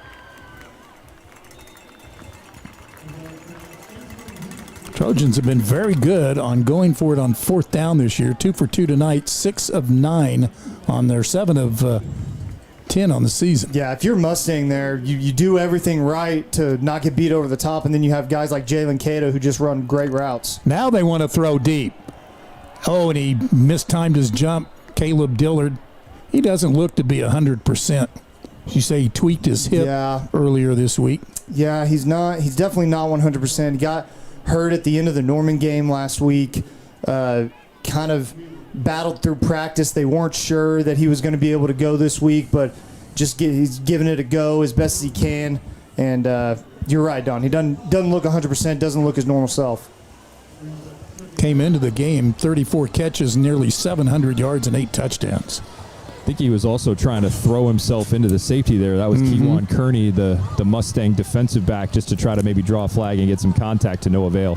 So KD gets loose. Yards after contact, impressive. And he's close to the first down marker. If he doesn't get it, it'll be 3rd down and short. Jameson Mobley and Malik Craig heard us talking about the left side, Rob, and they said, hey, we can block too.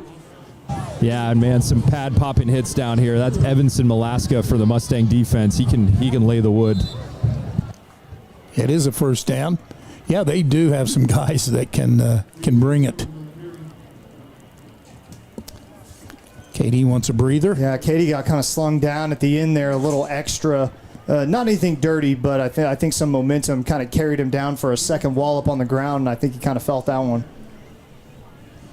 Clark Carricker in the game now at running back. KD leaves, 14 carries, 159 yards, 3 touchdowns. Trojans up 20-7, and here is a nice run by Carricker for a first down. Scoreboard says, one scoreboard says 20. Okay, never mind. They do have it 20-6. 20-6. Yep. Trojans working a hurry. Carricker again, nothing doing. He was part of the homecoming royalty tonight. He was on homecoming court, Clark Carricker. He was, I think, the only football player. Cade Klein. Cade Klein, you're right. Cade Klein was a sophomore, and Clark Carricker a junior. Cooper Peters would like a word. Yes, he would. That's right. Cooper was one of the guys in there. Kazar looking for his first TD pass of the night. Cato to the 5, slips inside the 5, or just close to it.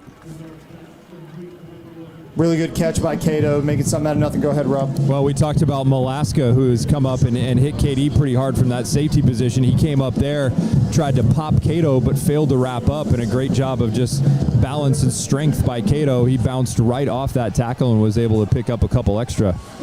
Great shots by our Trojan yes, TV crew indeed. tonight.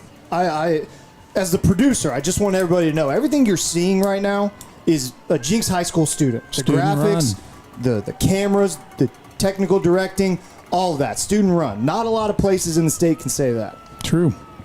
Andrew Leahy helping out tonight as well. And this running play cut down at the 1-yard line. We got a player down. Yeah. Looks to be Malik Craig, who kind of battled through injury at the beginning of the year, and looks like he's going to stay in. It's a first down, so it'll be 1st and goal from the 1.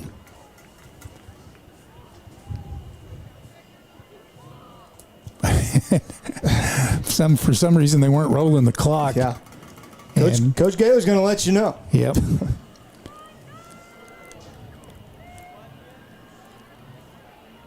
Looks like Carson Odom in there on the right side, along with Luke McAnally in a 2 tight end set. KD's back in and steps into the end zone for his 4th touchdown of the night. Yeah, just straight run up the middle. KD bounces off a tackler in the backfield. Malik Craig slow to get over there, but it doesn't matter. Bounces off, follows the big behind of Riley Kester, and he's into the end zone.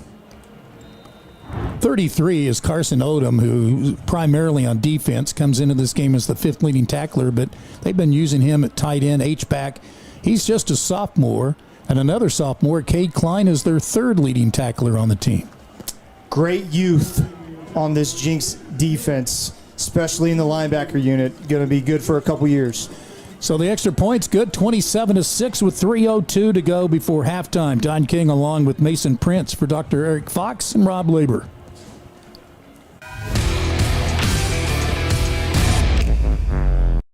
When pain slows you down, even the simplest movements can feel out of reach. But you don't have to go through it alone. At Advanced Orthopedics of Oklahoma, we provide the results you want and the care you deserve. From diagnosis to recovery, our specialists offer advanced treatment and personalized care so you can heal and get back to what moves you. Because life keeps moving, and we'll keep you moving with it every step of the way. Advanced Orthopedics of Oklahoma. Heal, recover, advance.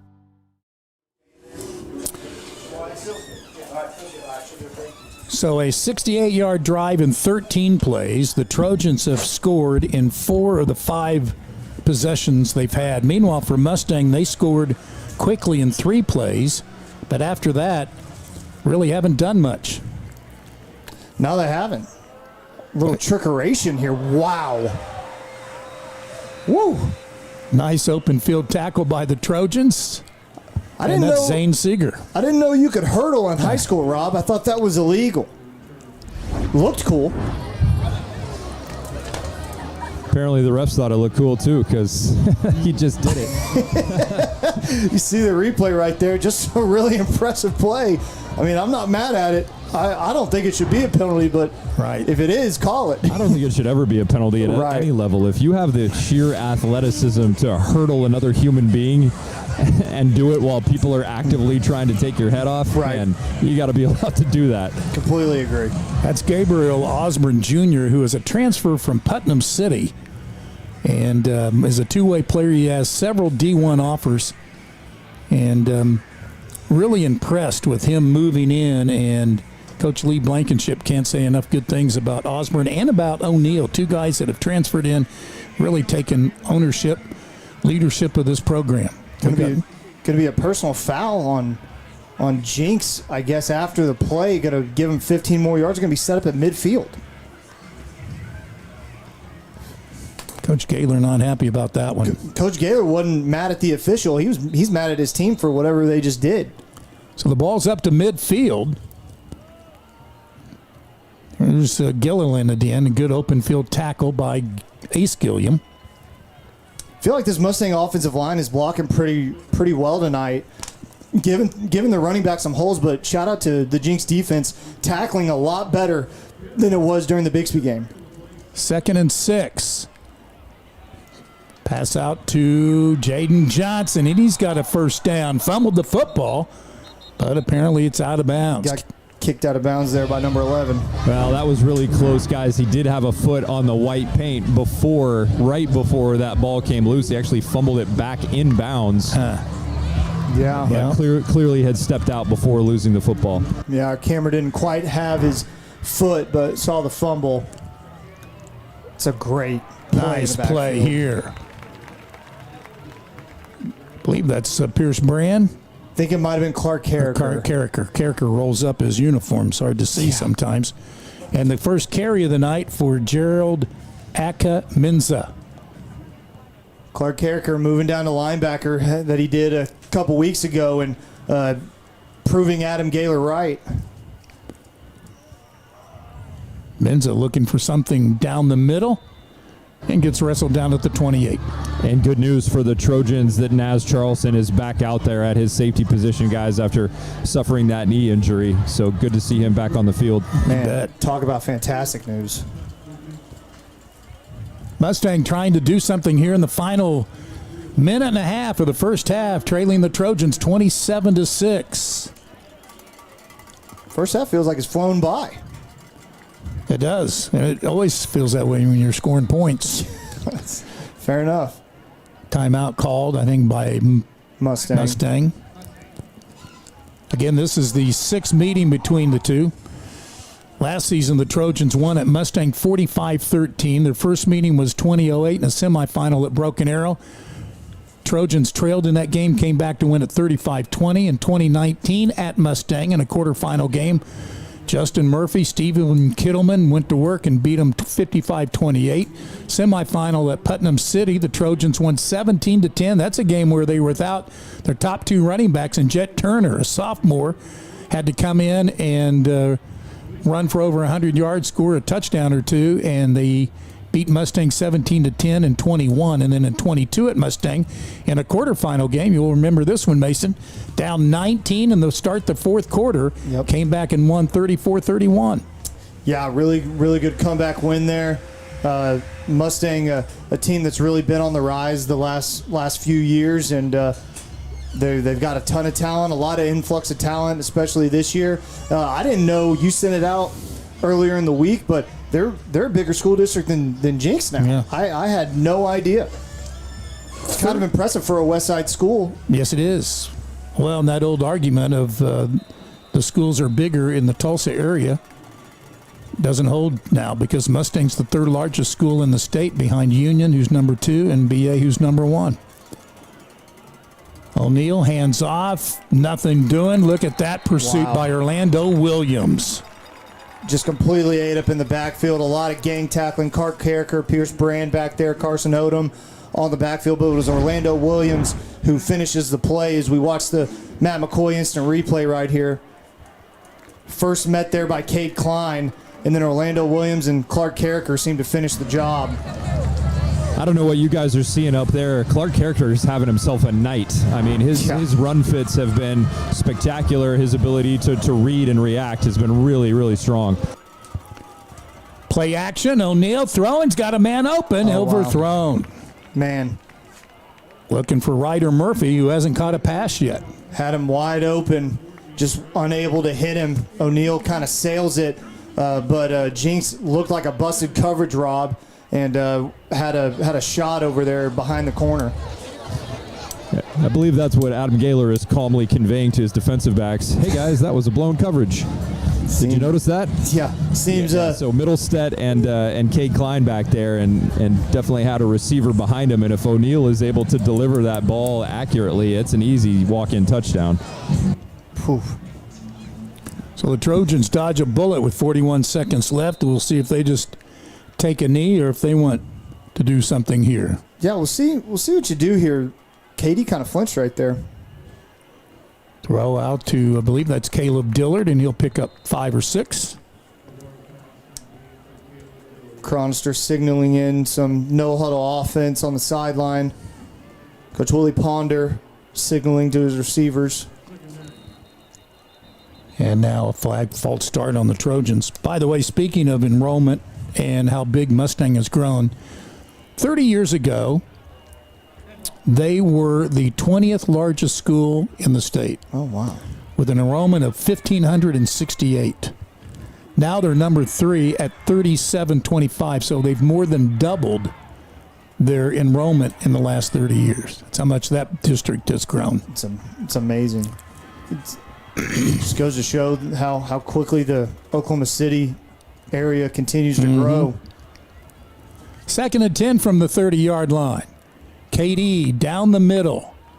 Pick up of 8, and that'll take care of the first half. So an impressive first half for the second-ranked Trojans as they have jumped out to a 6-0 lead. Then it was 6-6. Since then, it's now 27-6 here on Homecoming 2025. That's been very special for Adam Gaylor as we go down to Rob. Yeah, thanks very much, DK, down here on the field with head coach Adam Gaylor, a 27-6 halftime lead coach on the offensive side of the ball.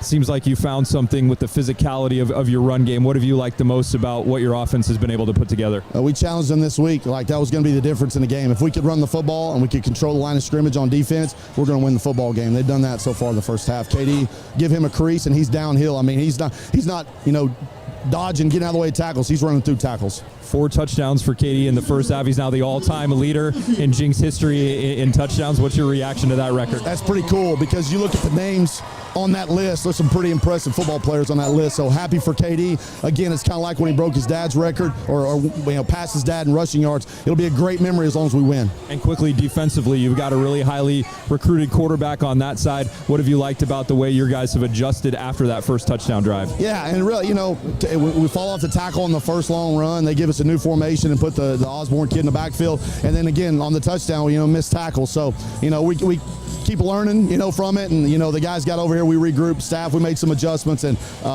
we've been playing a lot better defense since then. Coach, appreciate it as always. Thank you. Appreciate it. Back upstairs, guys. All right, thank you, Rob. And, of course, that interview brought to you by Good Sense Deli and Subs.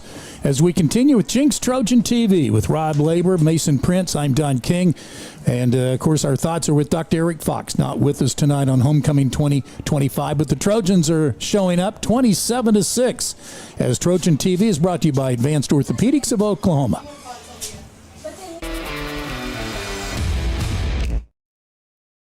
When pain slows you down, even the simplest movements can feel out of reach. But you don't have to go through it alone. At Advanced Orthopedics of Oklahoma, we provide the results you want and the care you deserve.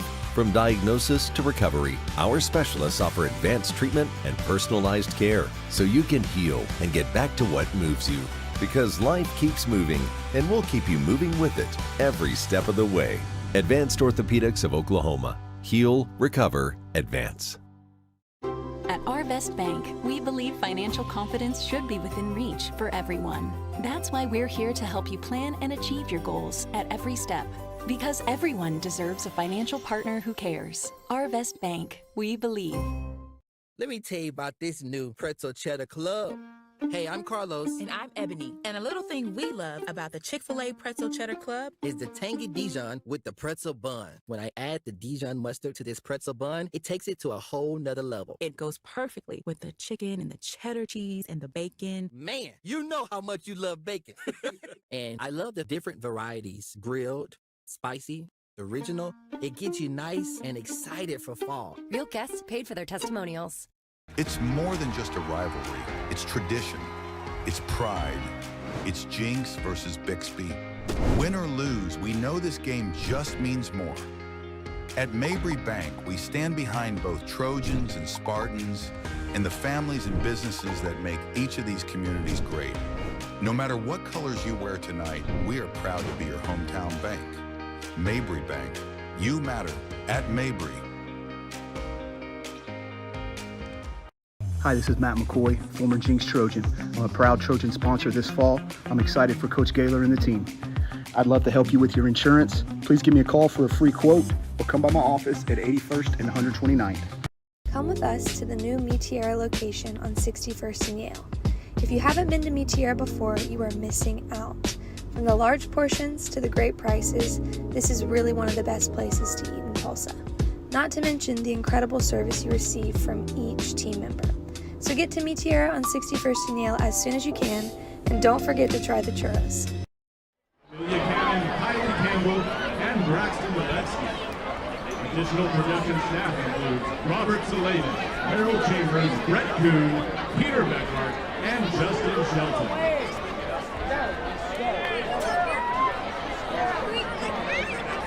This year's show is entitled All Boundaries Are Conventions and includes the following musical selections: Singularity by Black Matter, The Children's Hour of Dreams by the Mingus Big Band, I Can't Make You Love Me by Bonnie Raitt, and Night Steam from the Metropolis Symphony by Michael Dougherty. The premise behind the program is that all boundaries are just illusions we create in our mind. Whether it's a literal barrier, an emotional barrier in our head, or a musical barrier that exists. Throughout the show, we will find ways to manipulate the space visually and make musical choices that are unexpected or evolve from the original material.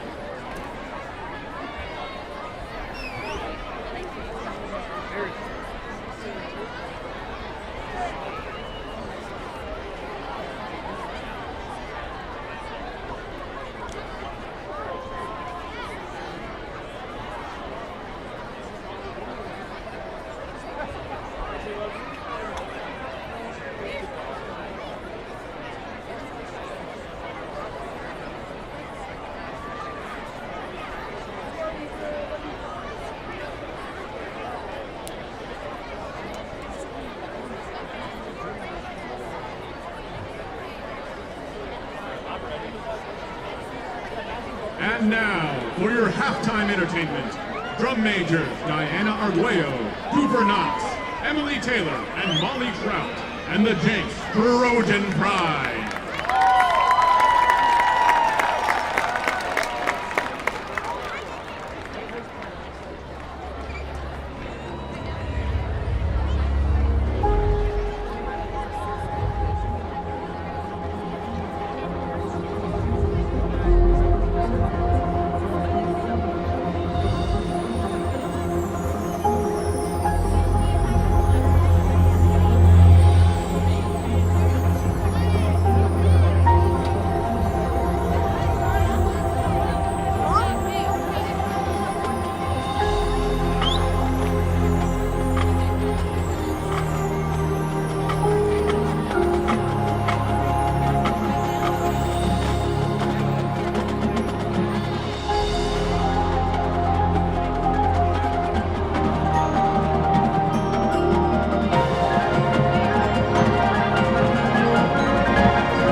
The Jenks Trojan Pride Marching Band is a 2018 Bands of America Grand Nationals finalist, a 12-time Bands of America Regional and Super Regional finalist, a 20-time Oklahoma Band Masters Association State Marching Championships Top 6 finalist, and a 2-time participant in the Tournament of Roses Parade in Pasadena, California.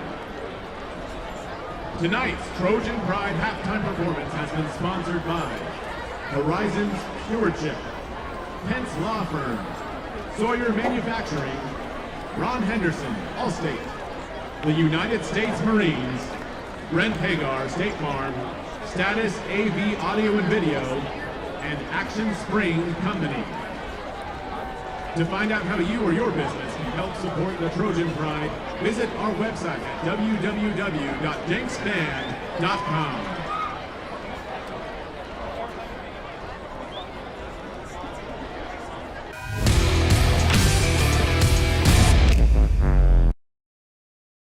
Hey Trojans, get the only card that donates to Jenks Public Schools every time you use it.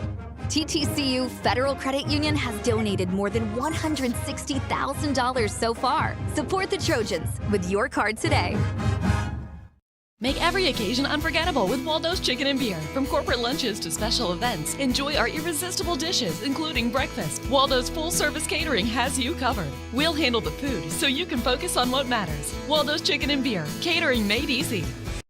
Tonight on Bark Island, it's the ultimate adventure at the Woodland West Pet Resort. Newcomers enter the villa. Will they become best buds or playful rivals in doggy daycare? It's glam time. Pups dressed to impress with top-notch grooming. Who rocks the best makeover? Sweet dreams are made in our luxury suites. Owners can peek in live. It's party time. Our pups strut their stuff with fresh tricks to wow the crowd. Trusted, professional, and oh so fun. Join the pack. Woodland West Pet Resort.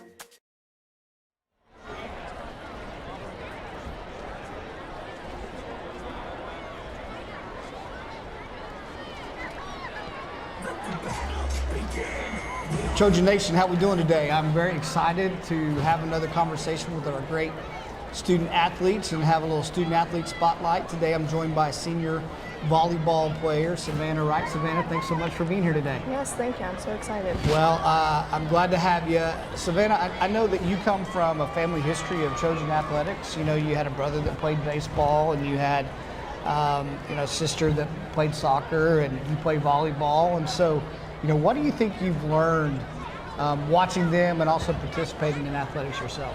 Yeah, definitely the student part of student athletes is very important. My dad always said we had to make good grades if we wanted to compete in sports. So I think that aspect of it is really important. I learned you have to put in all the work, even in sports, even in grades, to get it done. And you're taking some AP classes and concurrent classes. What are you taking concurrent? I'm taking psychology and Comp 1. Okay. And I know we've talked before, you kind of said that your brother and sister were influential in helping you figure out which AP classes and stuff to take? Yes. I took AP Physics my sophomore year just because they did, and I took AP Stat this year because they did, so definitely a big part of okay. what I'm doing. All right. Well, how long have you been at Jenks? I've been here my whole life, and Jenks life. And where did you start out? West.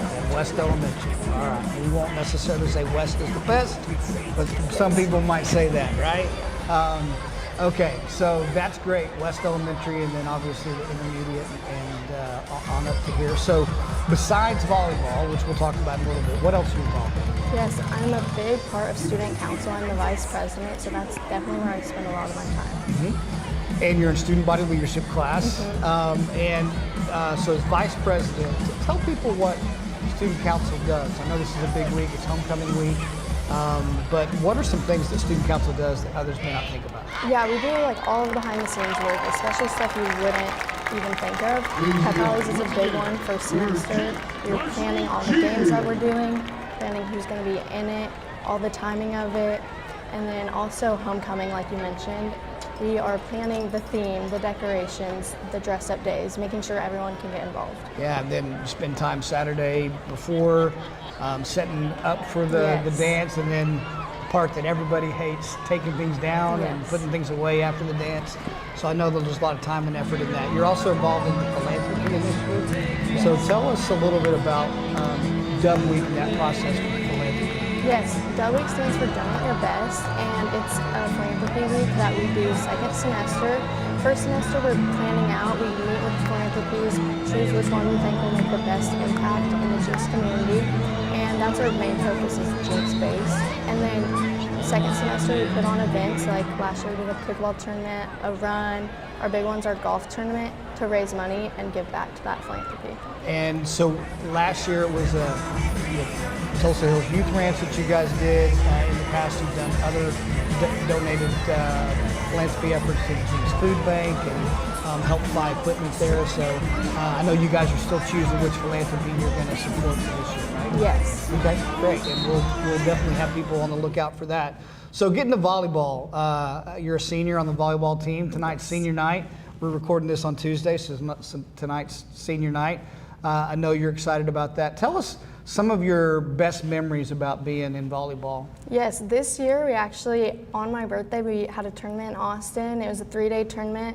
We all rode together on a bus down as a team, and then on my birthday we played, had some wins, and we got to go out to dinner as a team, so it was a lot of fun. Cool. So I know regionals will be coming up, and you guys will be hosting again, it looks like, and then the state tournament is just around the corner as you're kind of wrapping up your senior season. Who have been some of the best rivals or the competition that you really like to play against? Yes, BA is always a good one. This year we got to play them at home, and then we played them in our own tournament, and we got redemption. We beat them. Yeah. And then Edmond Memorial, any of the Edmond teams are always good, but they're the big one. They're ranked 1 right now, so we are out to beat them. And we know we had some Edmond teams come over for our tournament as well. But, well, Savannah, thank you very much for your time. I really appreciate it. We just want to give an opportunity for the Trojan family to meet some of our incredible student athletes, and you're certainly a senior that deserves that spotlight. So thank you for all you do, both on the volleyball court, but also that you do in the classroom and around campus. Really do appreciate it. Thank you. All right. Yes. Hey, give me like.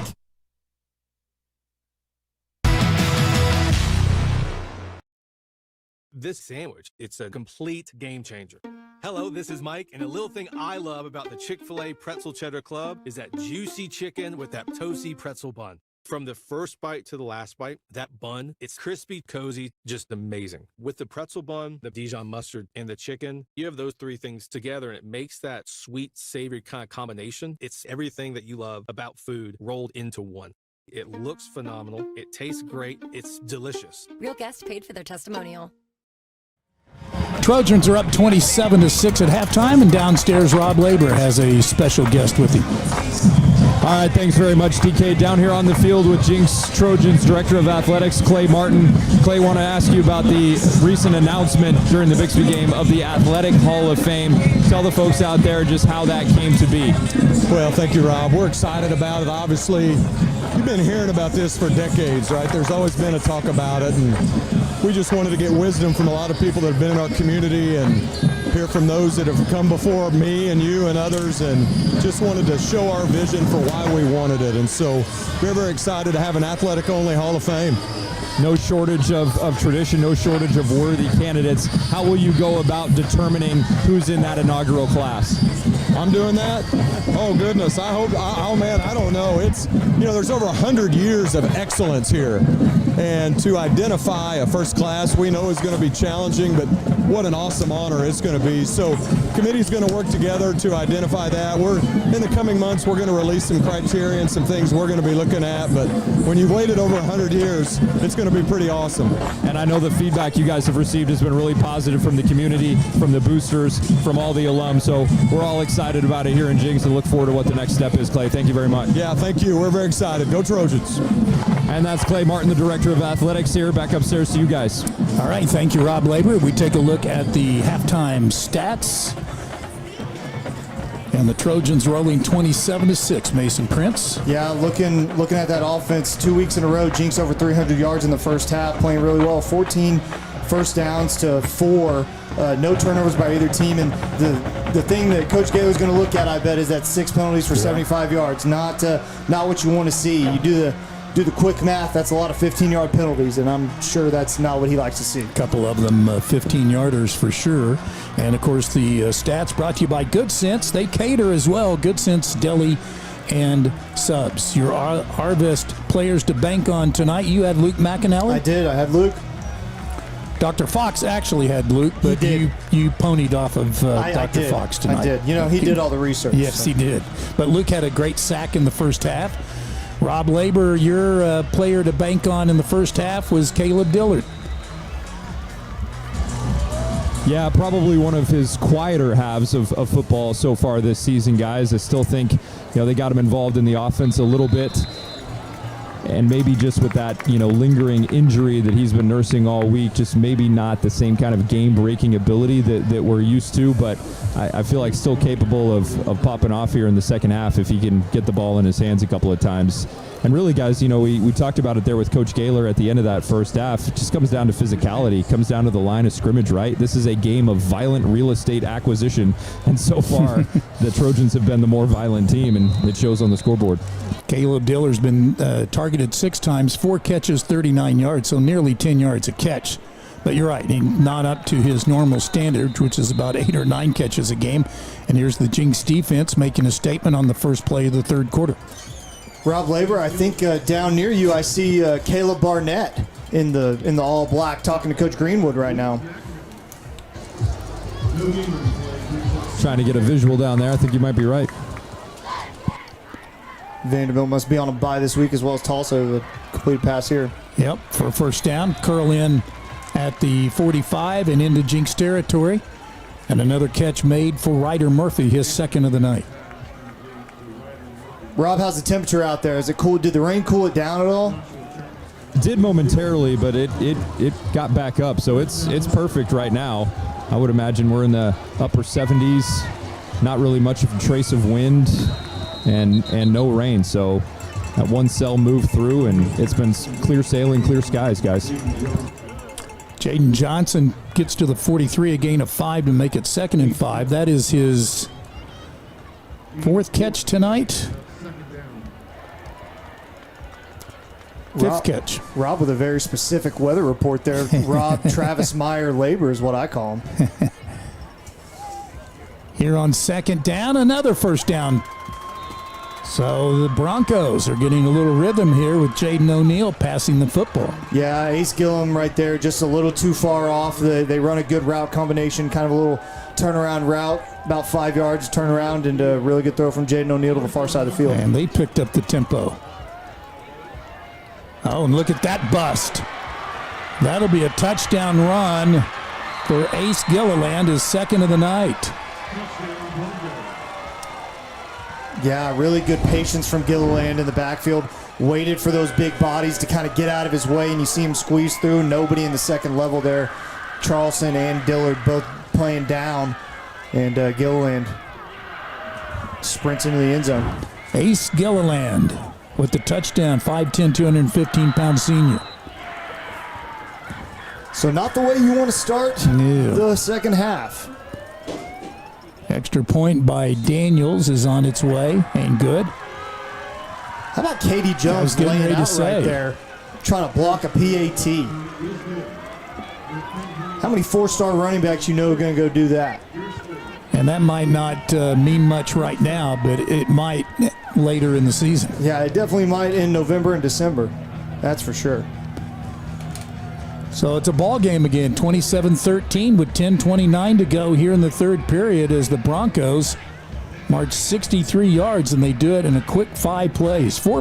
For as much as Jenks dominated that first half, all of a sudden it's a 2-score game, and if you're Adam Gaylor, you're not very happy with that first defensive possession. The first possession of the first half and the first possession of the second half both ended touchdowns for Mustang, and that's not going to make you feel great. Homecoming 2025, where Adam Gaylor's daughter Addie was the homecoming queen. We'll run down some of the homecoming royalty later in this second half. Homecoming started, according to my notes through the Jenks newspaper, 1920. was the first time I can find anything about Jenks homecoming. Another thing you mentioned as far as homecoming queens, and the earliest I have is 1951. Clara Stanley was the homecoming queen in 1951. So 75 years. You don't get that we've been from doing homecomings. Don't get that from anybody else but Don King, folks. That's research right there. Here's the kick into the close to the end zone. Clay Klein picks it off from the 3, has a lane, and gets up to the 30-yard line. Wow, what an interesting way to catch a kickoff. Catches it with his hands above his head, Rob. Like a true defensive back. Catch with your hands, not your body. You just don't see it that often on balls that are kicked 60 yards in the air. You see those Alabama receivers during practice this week catching rugby balls? No. To better use their hands, I guess. It doesn't make sense to me. Rugby balls are bigger than footballs. I don't really know what the thinking was behind that, but I saw that this week. Kind of interesting. So 1st and 10 from the 30. Braxton Daniel in motion. Blocking out for Caleb Dillard, and there's his explosiveness. Up to midfield. Really good play design. You motion Braxton Daniel to the right, get him out there for a screen, and you get Caleb Dillard in space. Good things happen when you do that. And that was probably his best speed burst of the night. More what we're used to from Caleb Dillard. Completely agree. Gain of 21. That opens it up outside for KD Jones. He marches inside the 35 to the Mustang. They'll mark it at the 33. A gain of 16. I tell you what, Don, Katie needed about 1,500 yards going into last week to catch Trayvon. Mm-hmm. 200 yards in this game and last game is going to help you a lot. Uh-oh, ball out of bounds. Is that a... I believe they will call it a fumble. Oh, and there's a flag, maybe on Malachi Dillard. Now Jamison Mobley, the freshman offensive tackle, looks skyward. Malachi Dillard is shrugging his shoulders. That would be a dead ball penalty, too, I believe.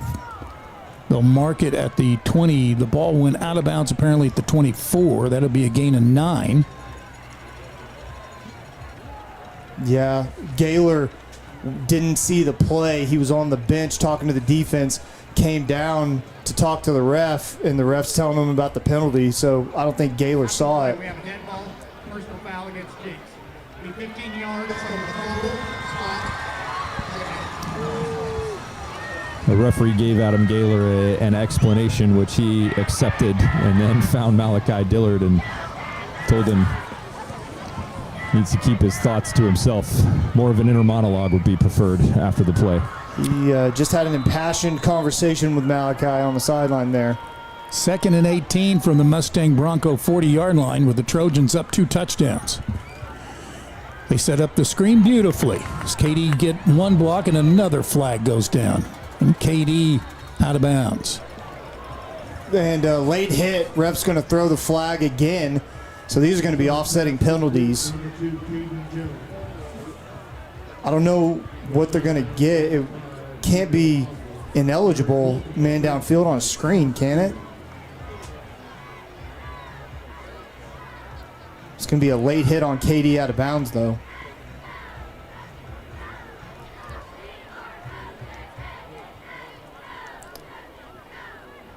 This line judge on the near side's had a busy 3 minutes. He has. They switched sides, by the way.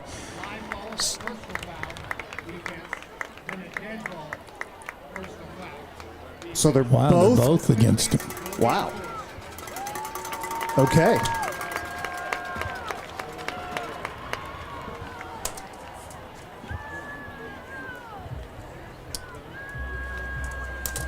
I tell you what, this is not what you want Jenks games to have the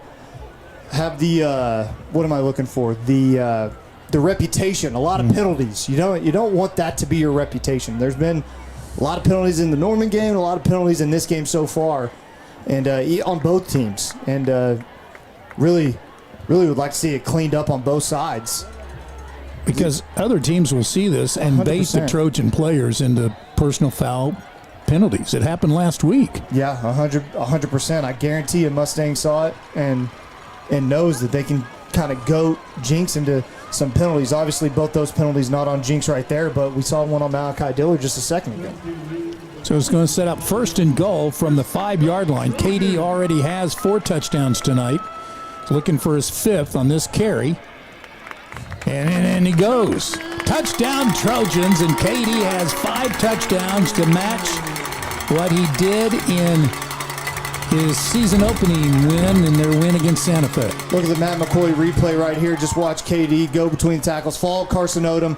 Really good block from Odom. And Adafe Aruru and the center Landon Webb pushing their guys into the end zone. 5 touchdowns already for Caden Jones. And he's probably going to stay in the game with how close it is. It's definitely not over. Extra point on its way, and good. Zach Langer, if you're watching, man. 7 touchdowns, my guy. We're 2 away. That was set back against at Bartlesville. We'll take a break, come back, talk more about that when we continue.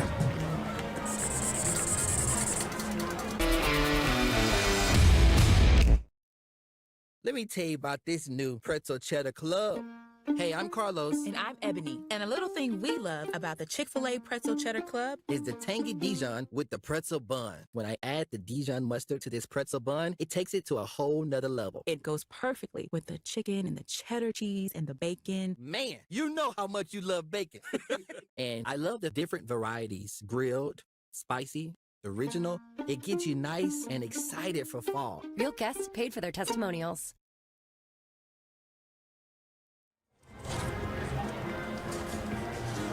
Don King, Mason Prince in for Dr. Eric Fox tonight. Rob Labor down on the sidelines. Glad to have you, Mason. You're usually producing these broadcasts, but I am certainly capable of being part of more of the broadcast down the road. Had to dust off my my mic back in college. I was as people say, the Rob Labor of this broadcast back in high school or in college for a little bit. That was a lot of fun. Uh-oh. Here's a kickoff return, and Mustangs on the loose again. This is Osborne, and finally ridden out of bounds inside the 30-yard line. Don't get another flag. Yeah, really just a matter of time, it felt like, Rob, on those kick returns. I feel like Mustangs had a couple that they were just one block away from breaking, and they had a good one right there. Well, and Osborne has shown a couple times tonight that he's one of the, if not the best athlete on that Mustang side. And a really short field to start with here for the Broncos. You mentioned the penalties earlier too, guys. It's 7 for 90 yards against the Trojans so far, 5 for 40 for the Broncos, and Coach Gaylor's not going to be pleased with that. O'Neal has a man open. It's Murphy, and he stances into the end zone as he beats the Trojan secondary, and Mustang answers right back. Man, these Mustang drives are not taking a long time, and I'm sure Coach Gaylor's not going to be very happy about these scoring drives. Short fields, player like Jaden O'Neal, easy pitch and catch there. Ace Gillen allows inside leverage, running an in breaking route. Maybe he thought he had help on the inside, and he was running wide open. Here's the extra point kick from Daniels. So it's back to a 2-touchdown game, a 2-score game. And with 9:17 to go here in the third quarter, the Broncos have gotten right back in it. Yeah, full credit to Mustang, guys. I mean, how many times have we seen Jenks be up at halftime 3 or 4 scores on an opponent, and that opponent isn't able to muster much in the second half, not able to put much of a fight, and Jenks is able to just kind of run away and hide. Certainly not the case so far in here this second half, and this is kind of what we've seen from this Mustang offense earlier in this year. Is this quick strike capability, and you don't want a guy like Jaden O'Neal to start to find his footing in the second half. So definitely some things to shore up for that Trojan defense. Zach Langer back in 2009 had 7 touchdowns at Bartlesville.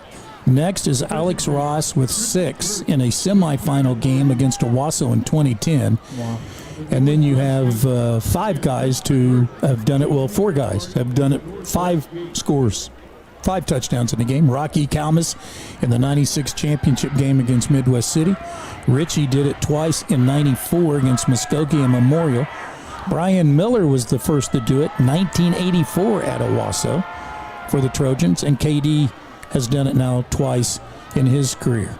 I'm biased, but to have in the early 2010s Zach Langer, Trayvon Burry, and Alex Ross on the same team. Isn't that crazy? That's nuts. That's nuts. It is. That's so crazy.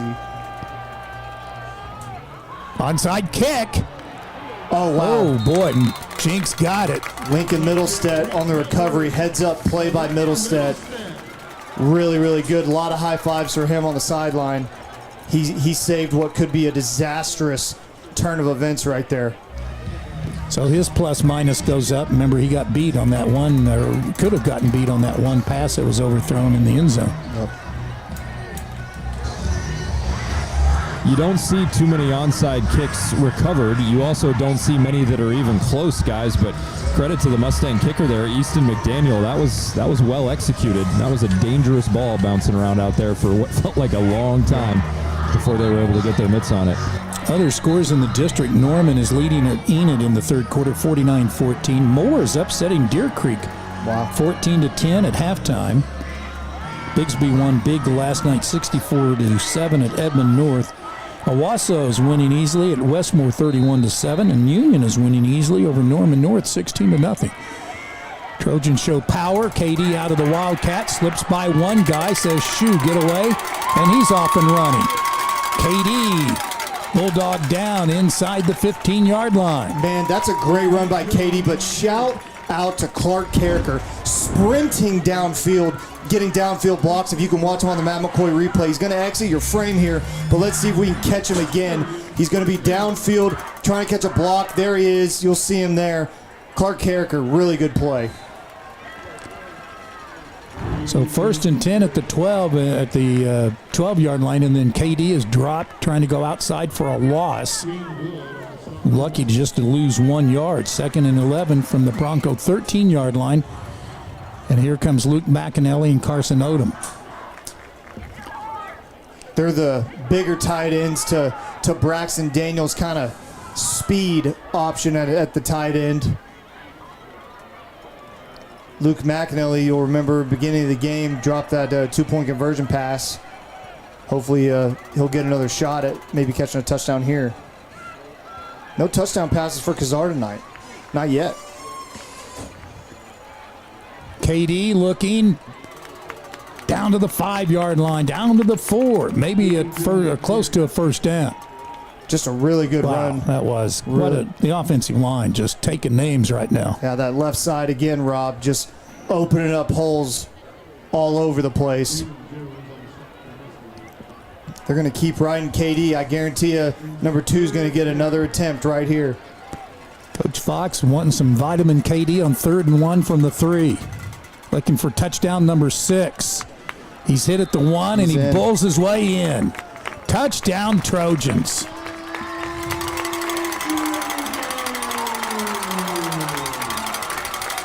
Just exactly what you expect. You know, you're down near the goal line. For as quick and shifty as a guy like KD Jones is, he is not afraid to run between the tackles, Don. He is not. That's one of the things that makes him as good as he is. You're right. He is just as good running outside as he is inside. Big extra point here from Mahan. Try to continue to match, make it a 3-score game again. And Owen Mahan does it with 7.5 minutes to go here in the third quarter. So the 6th touchdown of the night for KD Jones makes the score 41-20. We'll see if the Jenks defense can stop Mustang when we come back.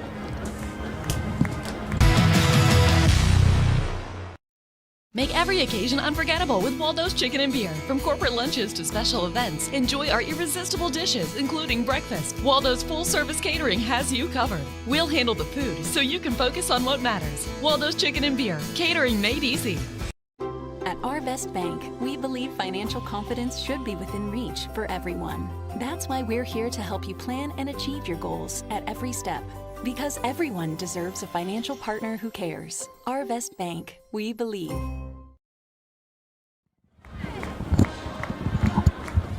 Next week, the Trojans play on Thursday night. It's fall break.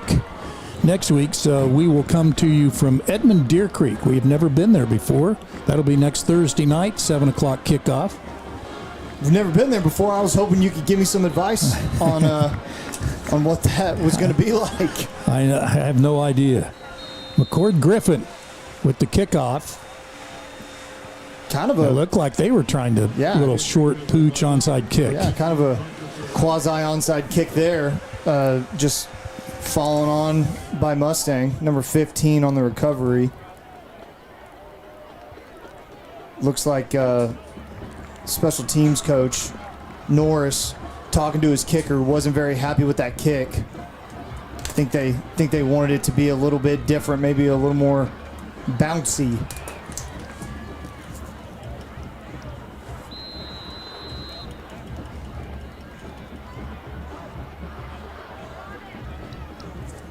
O'Neal and a handoff to number 11 again.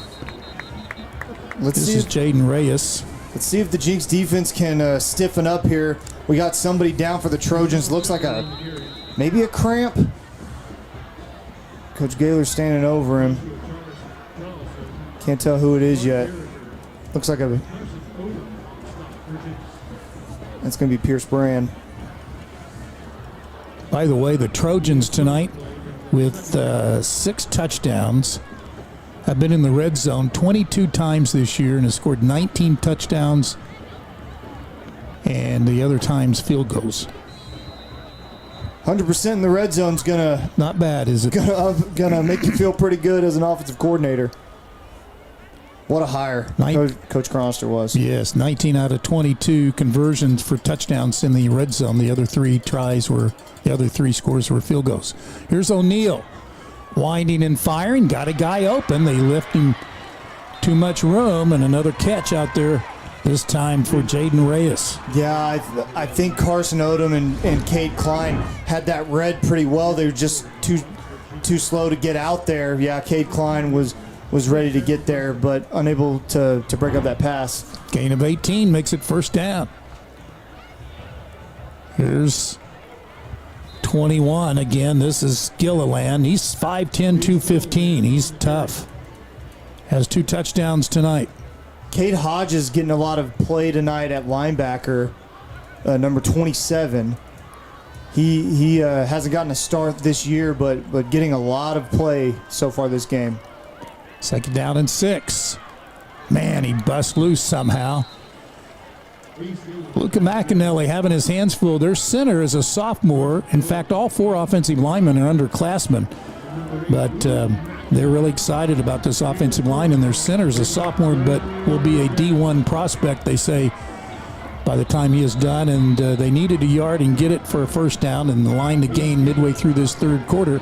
They'll have it at the 25. Really big defensive possession here for the Trojans. Got to kind of stop the bleeding here. If you can get another stop, Mustangs driven the ball a few times in the first half, got to about this point, and we're stonewalled. Let's see if Jenks can stiffen up. O'Neal, what a pass, what a catch, and into the end zone. They can't stop him. It's Jaden Johnson. I mean, that's a D1 quarterback making an on-time perfect throw. Put it right on the money and just beats Lincoln Middlestead one-on-one on the outside, just beats him to the inside, and not horrible coverage, but when the ball is delivered that accurately and you hit your receiver in stride, even just one step can make all the difference, and you saw it. Perfect example of it right there, guys. And back to a 2-score game. Daniels extra point on the way, and good. So Mustang won't go away. It's 41-26 Jenks. 5:26 to go, or 5:42 to go here in the third period. Got a flag on the field as well. Might be a personal foul on Jenks. Looks as though it might be Riley Kester. Personal foul on Jenks will be assessed on the kick go. So it'll be assessed on the kick. We'll see how Mustang wants to play this. Already had one onside kick. You get 15 more yards, Rob. Why wouldn't you try another onside? Why not? We'll take a break, come back with a kickoff in a moment. It's more than just a rivalry. It's tradition. It's pride. It's Jenks versus Bixby. Win or lose, we know this game just means more. At Mabry Bank, we stand behind both Trojans and Spartans and the families and businesses that make each of these communities great. No matter what colors you wear tonight, we are proud to be your hometown bank. Mabry Bank. You matter at Mabry.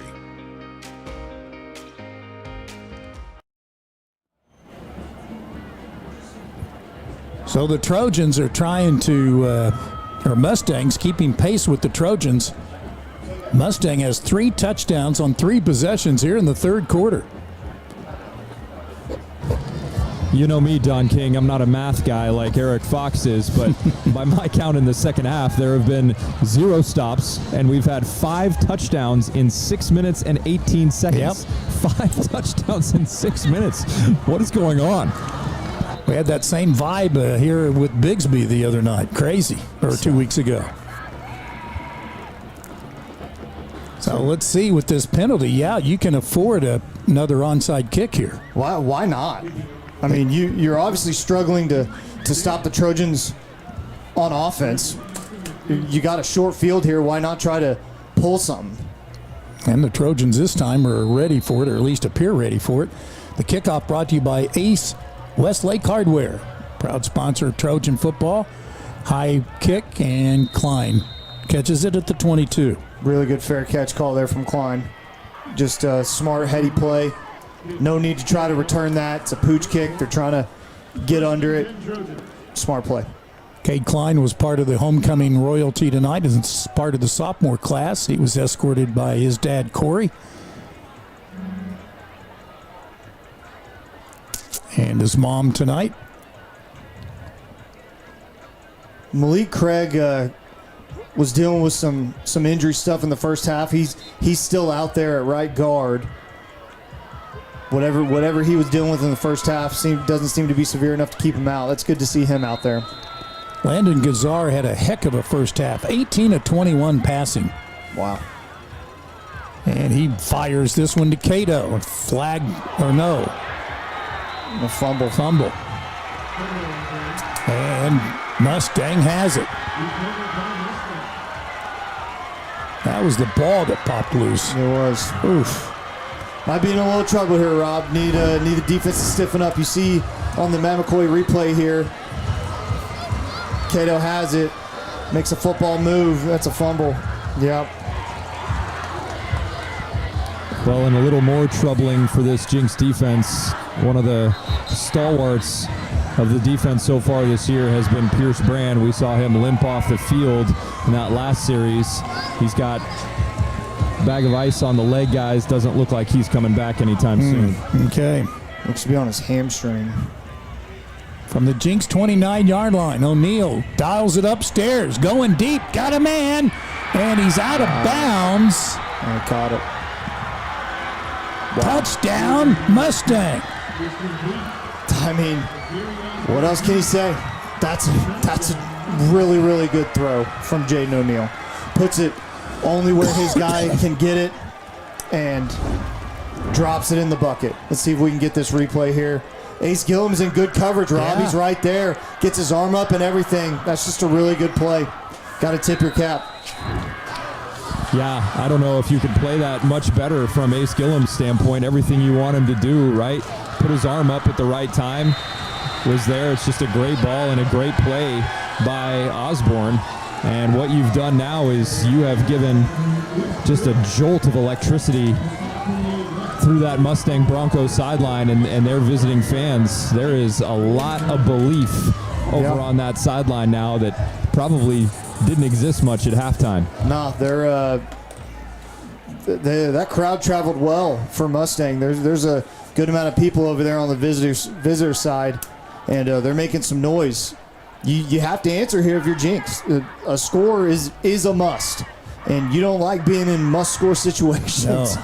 But this kind of feels like it. 28-point third quarter for Mustang. Again, still 5:28 on the third quarter clock. What you have to be encouraged by is so far tonight, as far as the Jenks offense goes, the only thing that's been able to stop the Trojans is the Trojans. With turning the football over. I mean, you've been grading the road pretty good all night long. I would expect to see another heavy dose of offensive line and Caden Jones on this drive to chew up some clock and chew up some yards. I agree. Here's the kickoff. Caden Jones has it at the 1-yard line. He had one kickoff return for a score his freshman year against BA, and he steps out of bounds at the 15-yard line. Katie Jones kind of doing what Cade Klein did, catching it above his head. He wanted to return that ball, did not want it to go in the end zone, trying to get a return, and unfortunately looks like not the right decision. Jenks going to take the ball to the 17-yard line to start this drive. And Rob, I feel like it's got to be more of that vitamin KD if it's going to be anything. It's been your bread and butter all game long. I mean, Landon Kazar's had a good game in terms of his completion percentage and his accuracy yet again. You just haven't really been able to stretch the field or really taken many shots down the field on this Mustang defense. But, I mean, you found something up front. They're winning the line of scrimmage consistently through the first 3.5 quarters here, or 2.5 quarters, I should say. No reason not to continue. We're going to hurry up to the line here. KD gets an opening up to the 21-yard line. That'll be good for 5. By the way, TTCU presents a Teacher of the Week where she goes out at the coin toss, and tonight it was Ms. Alex Carruthers, who is currently a 12th year teaching at Jenks High School. Over her career, she taught U.S. history, student body leadership, and fundamentals of dance. Additionally, she's been the senior sponsor, or been the sponsor for Student Council. 2nd and 5 coming up for the Trojans at their own 22-yard line. They just turned the ball over to give Mustang another score. KD spins forward near the first down marker. Yeah, I think, Rob, if he bounces that outside, he might still be running. He kind of cut it up inside, and he had Carson Odom and Luke McAnally on the right side blocking for him. Still got the first down. And Malachi Dillard steps out of bounds at the 32, gain of 5.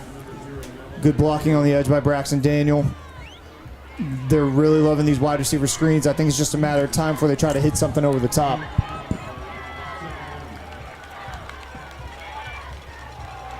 KD. Nice opening by the offensive line. Man, they pancaked some guys. They really did. Riley Kester just pancaked his guy. I don't know if you saw how Jamison Mobley ended up, but man, he was 7 yards downfield just on top of another dude. That dude is not a freshman. Does not play like. Sure does not. They're gain of 9. KD, look at him slip through more tackles and pick up 9 more. I just challenge you to find a running back in the state who can do that. Just slips through tackles, changes his pad level, keeps himself up with his hands. Just impressive. Mm-hmm. The game slows down for him. Really does. Here's Clark Carricker.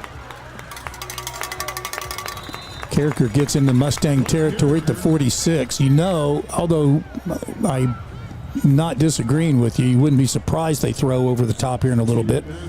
But, man, they want to eat some clock as well. Absolutely. Mustang has scored 4 touchdowns in this third quarter.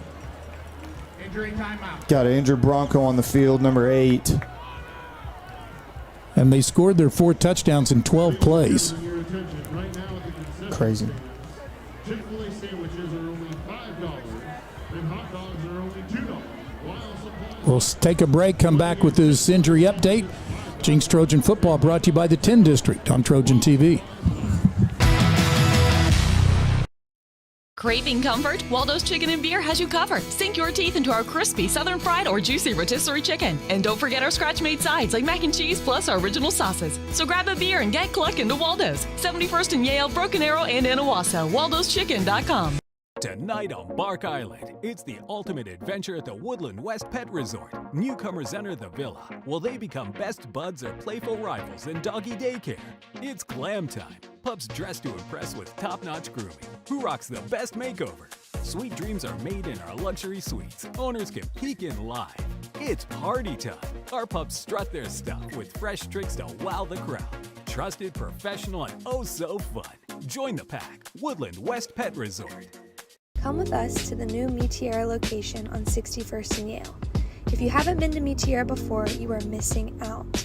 From the large portions to the great prices, this is really one of the best places to eat in Tulsa. Not to mention the incredible service you receive from each team member. So get to Meteora on 61st and Yale as soon as you can, and don't forget to try the churros.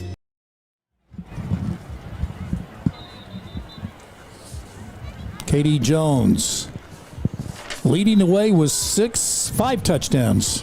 Well, I better add it up again. No, it's 6. 6 touchdowns. He's 1 away from tying Zach Langer for the record. Crazy.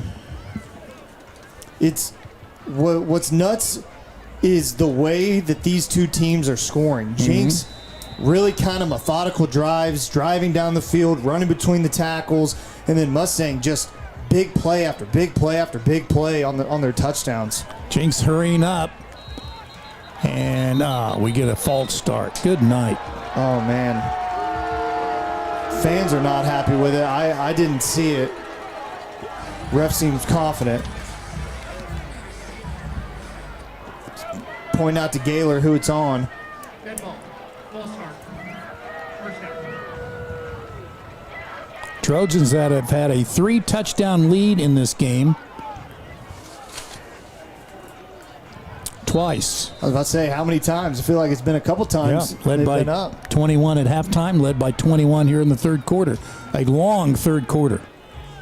See, you jinxed it right. Remember when you said this game's going fast? I knew when I said it, Don. I knew when I said it. KD running out of real estate. Man, just a massive humanity on the right side there, running that to the outside of the short side of the field. Just felt like there were so many bodies over there. Just not a lot of room for Katie to get going. Gains 8, though. With that particular package, that's probably the best job defensively Mustang has done against that type of play tonight, and it still goes for 4 yards, which normally you're fairly satisfied with on first down if you can pick up 4 or 5. I still think KD is going to throw out of the Wildcat before we're done tonight. There's a pass. Oh, and Cato caught the. Is that Cato? That's Malachi Dillard. And now Jameson Mobley got his helmet torn off 20 yards downfield. It's going to be a flag. But what a catch by Malachi Dillard. Kind of down low behind him, and he digs it out. That's really twice this year. He did it against Bixby and did it right there where he's really had to dig out a throw, and that's why he's going to be a D1 wide receiver. I don't think you have to remind Jamison Mobley to finish your block. I don't think that's a problem for the freshman. Well, Robin, you made the point just a couple plays ago. I bet that guy who just ripped his helmet off is kind of sick of Jamison Mobley blocking him downfield. He's probably getting sick and tired of it. Yeah, I mean, there's some pride out there on the line, guys. I mean, this Mustang defense has been pushed around tonight. They've been bullied on the defensive side of the ball by these big offensive linemen, and I don't doubt that they're very, very tired of it. They're tired of number 2 running it right at them, and they're tired of getting pushed back and pushed off the ball. I have it on good authority, Rob, that there was some social media messaging put forth to the Jenks Trojan offensive line this week about they were soft. And, really? Yeah. So they're trying to prove a point tonight, probably. Look at Mason Prince coming through with the sources. Well, you know, sometimes these kids pay off, you know. So sometimes it pays off to be involved in the 16 in your class. Yeah. It wouldn't be you spending too much time on Twitter, right? Oh, definitely not. No, of course not. No phones in school, Rob. KD opens the right side. There's touchdown number 7.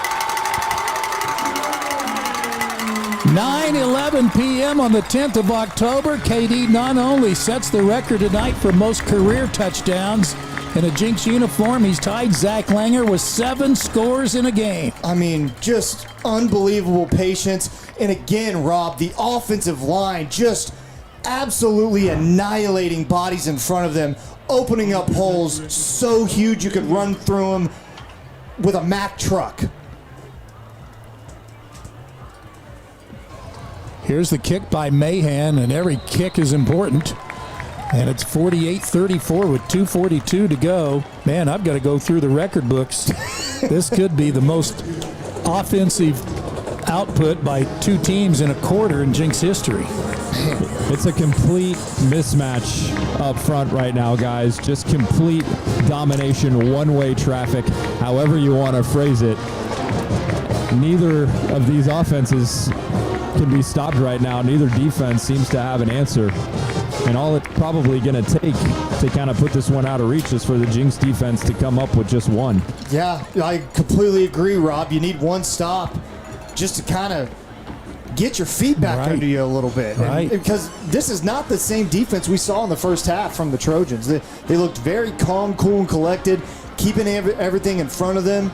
This is just not the same defense that we've seen, and there's no injuries to blame. These are the same guys out here.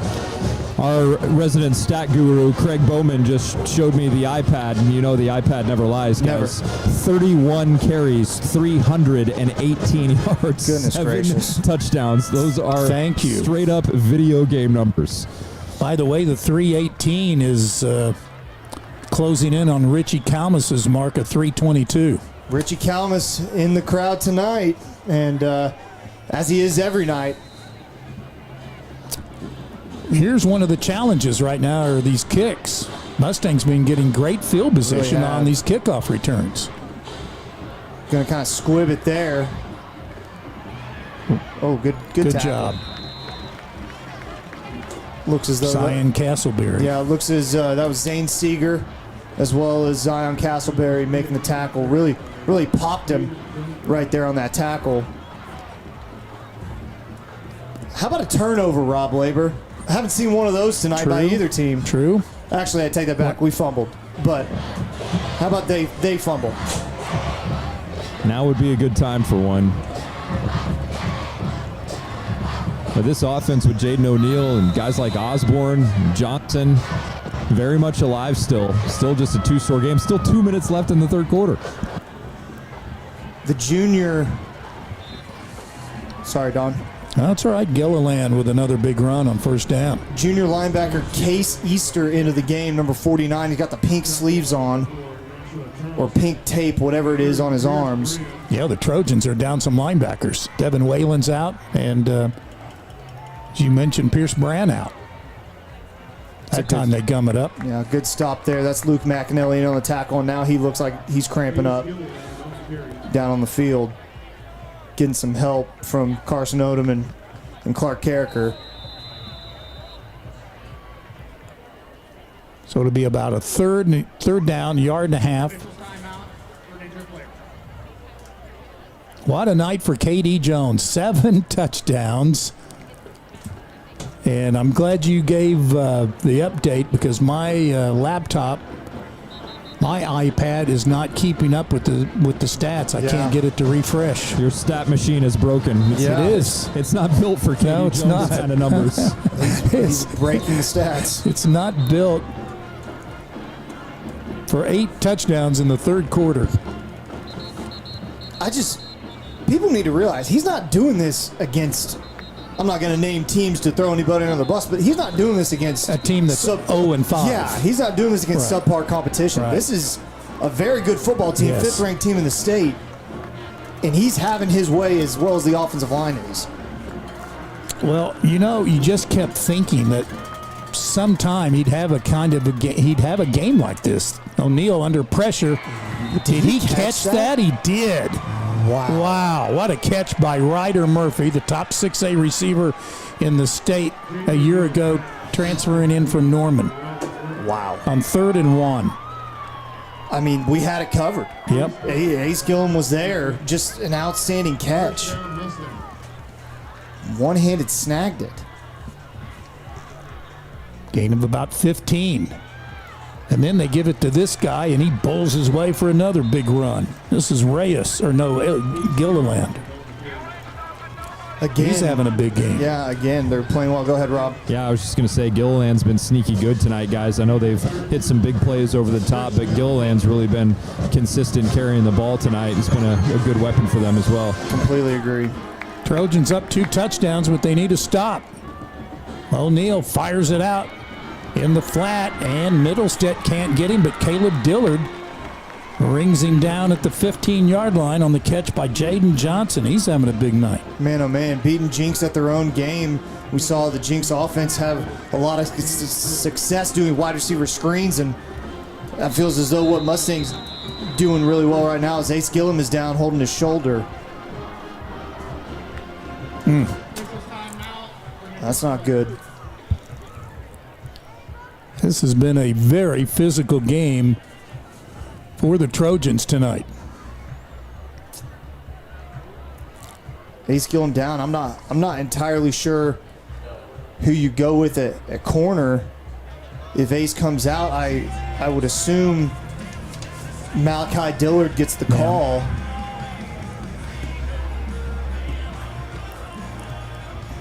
Have we seen Charleston back in the game? Yes. Yeah, he is out there. Yeah, Charleston has been back in the game, and yeah, this is a tough look right now for Ace Gillum to be walking off the field, but doesn't look like he has much mobility or much movement in that right arm. Trying to keep it as still as shoulder, possible, and a pretty good grimace on his face coming off the field. So it's a big loss right there. That's the best cover guy that Jenks has. Trojans have only sacked O'Neal once. They put pressure on him. They've made him hurry a couple of times. Well, KD can play some defense. In fact, when Samaj Stanford, who's challenging KD for the Tulsa World Player of the Year honors, transferred to Broken Arrow, KD said, let me play some defense. He might end up playing some defense before this is over. Just as we suspected, Malachi Dillard into the game now, playing corner. Jaden O'Neal at QB, handoff, Gilliland caught from behind, drags a defender down to the 11-yard line. Man, it's a really good play by Orlando Williams to hold on to that tackle, because if he misses that tackle, number 22 is walking into the end zone. Yeah, Case Easter also in on the play. Gain of 3. 2nd and 7 from the Jenks 12. O'Neal in the end zone. That one's incomplete. Castleberry in the coverage. It's kind of that back shoulder throw we were talking about, Rob, that O'Neal missed in the first half. He tried to hook one up right there. yeah, working against Zion Castleberry, and you have to know the Mustang coaches are aware of the Gillum injury and that they want to go at some of these other corners, see if they got a matchup. Chopped down. Good Can't stop. get the first down. It'll be 4th down from about the 10.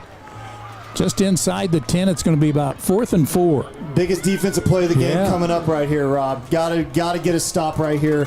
Mustang's obviously going to go for it. Kick does you no good. Got to try to get 6 here for your Mustang.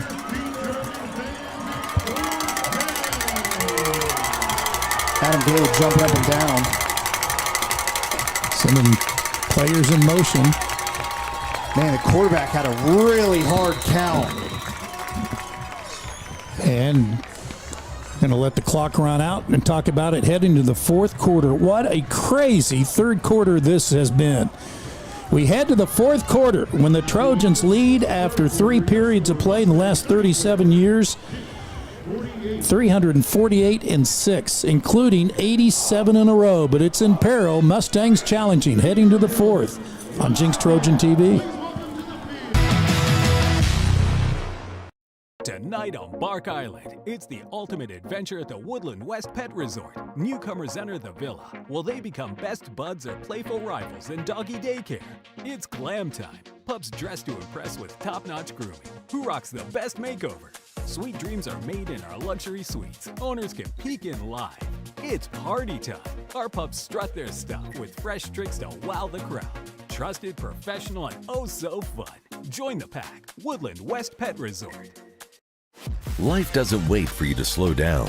When you're moving fast and something doesn't feel right, Advanced Orthopedics of Oklahoma is here to help you stay in motion.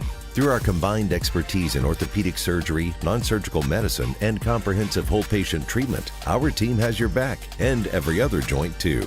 Ready to get back out there?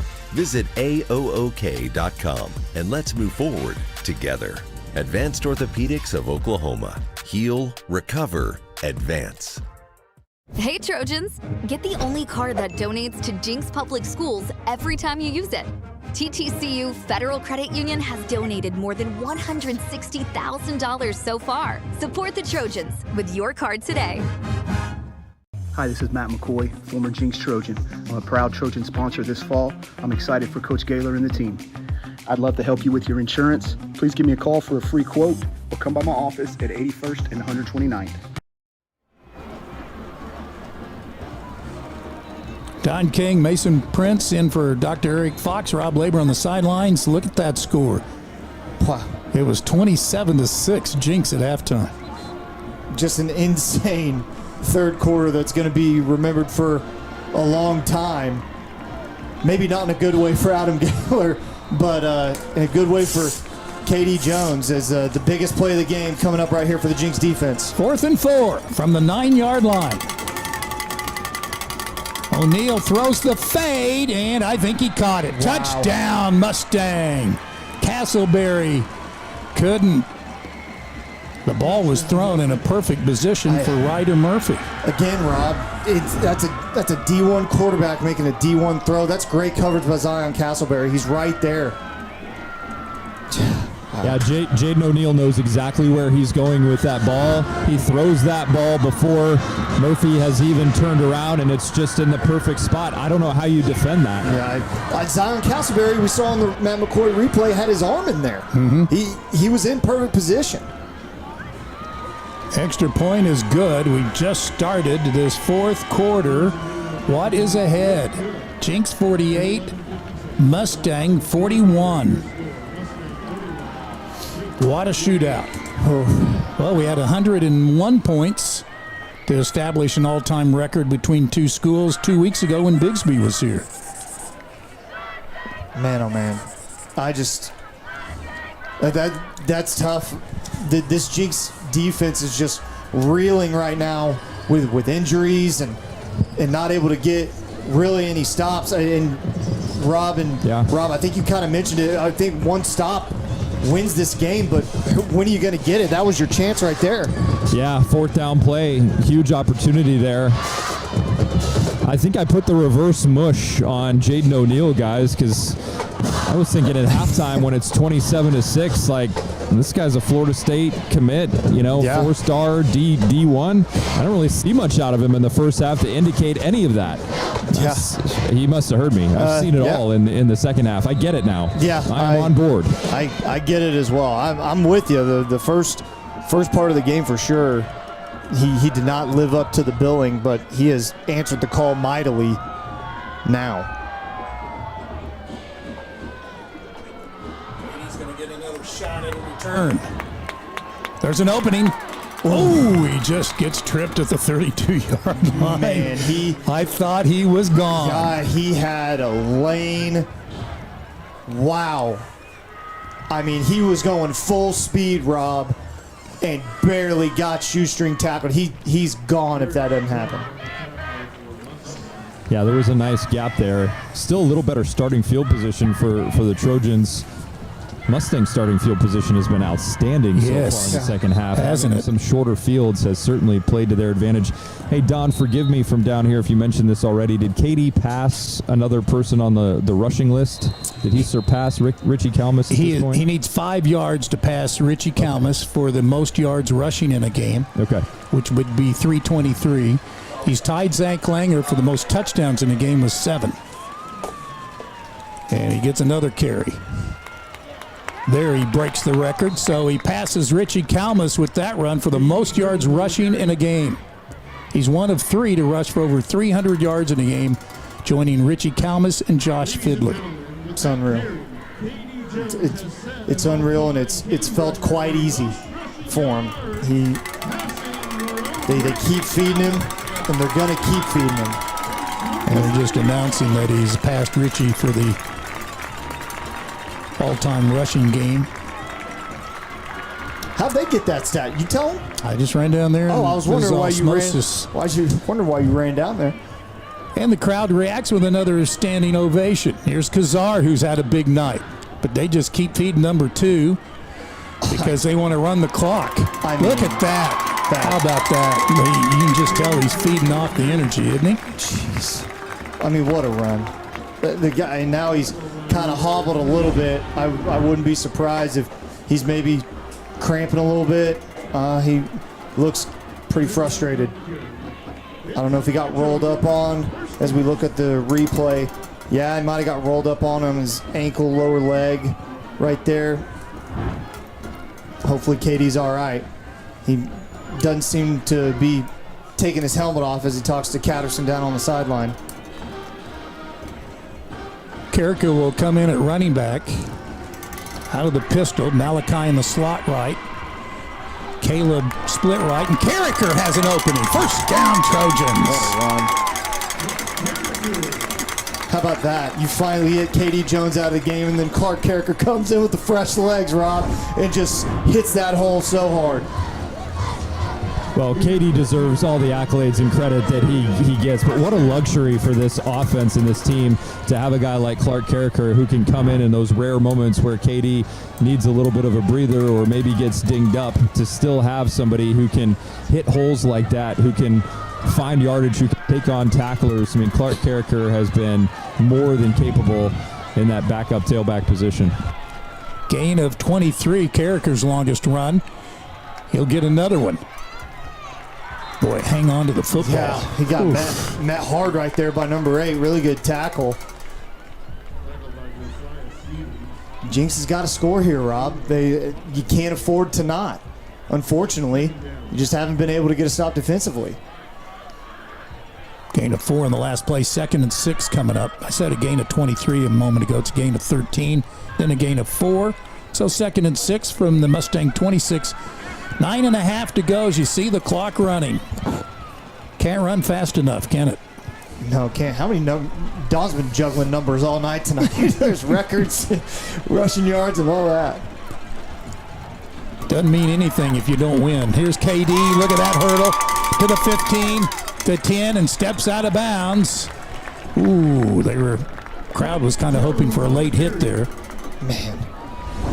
On a bum leg or ankle. Watch this Matt McCoy instant replay. Probably got away with a hold right there by Mobley. Then a hurdle. Makes a cut, stays in bounds, gets 5 more yards. How about that? All right, let's see another record. Why not? Exactly. Seen a bunch tonight. 343 and 15 is 358. That's where he's at right now. 358 yards rushing. He gets it again. Oh, that time he did get rolled up on. That didn't look good. Man, oh man. I get hit like that, I'm on crutches for a month. I'm done. Goodness gracious. He seems to be all right. Jogging off okay. Loss of 2. 2nd and 12 here. Really focus on not trying to get it all back on this play. Right. Really just make it manageable. A field goal wouldn't be, I mean, you want a touchdown, but at least you want a field goal. Carricker, he's hit. He bounces off. Give Mustang some credit, man. They're stiffening up. They are. What a run by Carricker. He got hit in the hole, bounced it outside, able to get 4 yards. Really, really good play from Carricker. Owen Mahan, you just mentioned, Don. He's been pretty good this year. A guy that Coach Gaylor has confidence in. He won't be afraid to put him out there if he needs to, but you obviously would love 7. 2-score game, no matter how you score, nonetheless. Carricker comes out. He's hobbled. He got hit on the shin. So they put KD back in on 3rd and 8. Offensive line powers him down to the 5. It'll be 4th and 4. You got to kick 3 here. I feel like you might. Gaylor's looking around. I don't know. I don't see Mahan on the sideline anywhere close. Maybe we try to get him to jump right here and then take a timeout. The play clock just now started running. Yeah, I think you let this play clock go all the way down to the 7-minute mark. Call timeout and figure out what you want to do.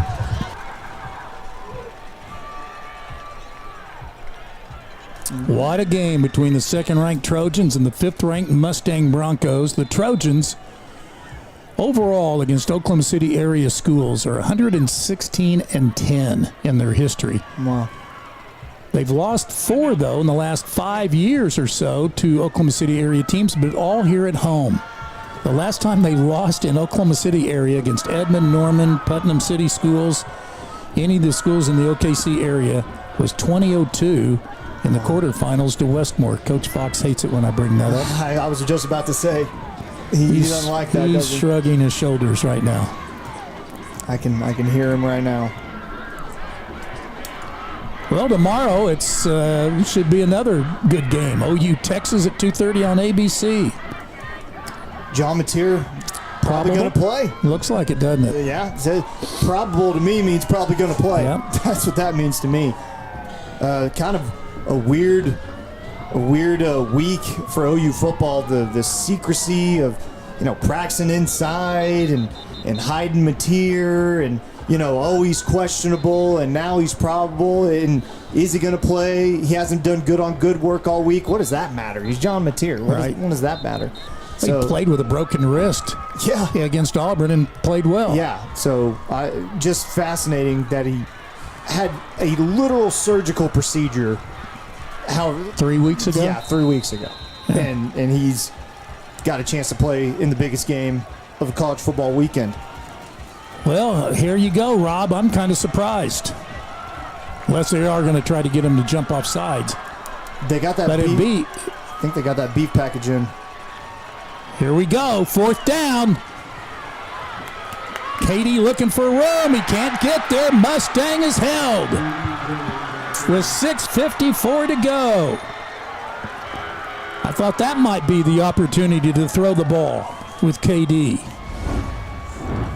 And now we got a Bronco down. Just a really tough there. They've had success with that package all night long, with that beef package, bringing in the extra offensive lineman Bo Bright, but unable to get enough yards there, just about 2 yards short. And now here comes the Jenks defense. Ace Gillum has his shoulder pads off, his helmet off. He's not coming back in the game. Yeah, Mustang linebacker Josiah Stevens is the injured Bronco. He was having to be helped off the field by his teammates and couldn't make it all the way there. So certainly hope that young man is okay. They got another one down too. Got to give the Bronco defense a lot of credit for the way that they have been run on tonight. And you would think in one of the game's biggest moments that the Trojans would prevail in getting that extra push that KD needed, but credit to the Broncos defense for bowing up at a big moment. Trojans took 5 minutes off the clock and came up empty.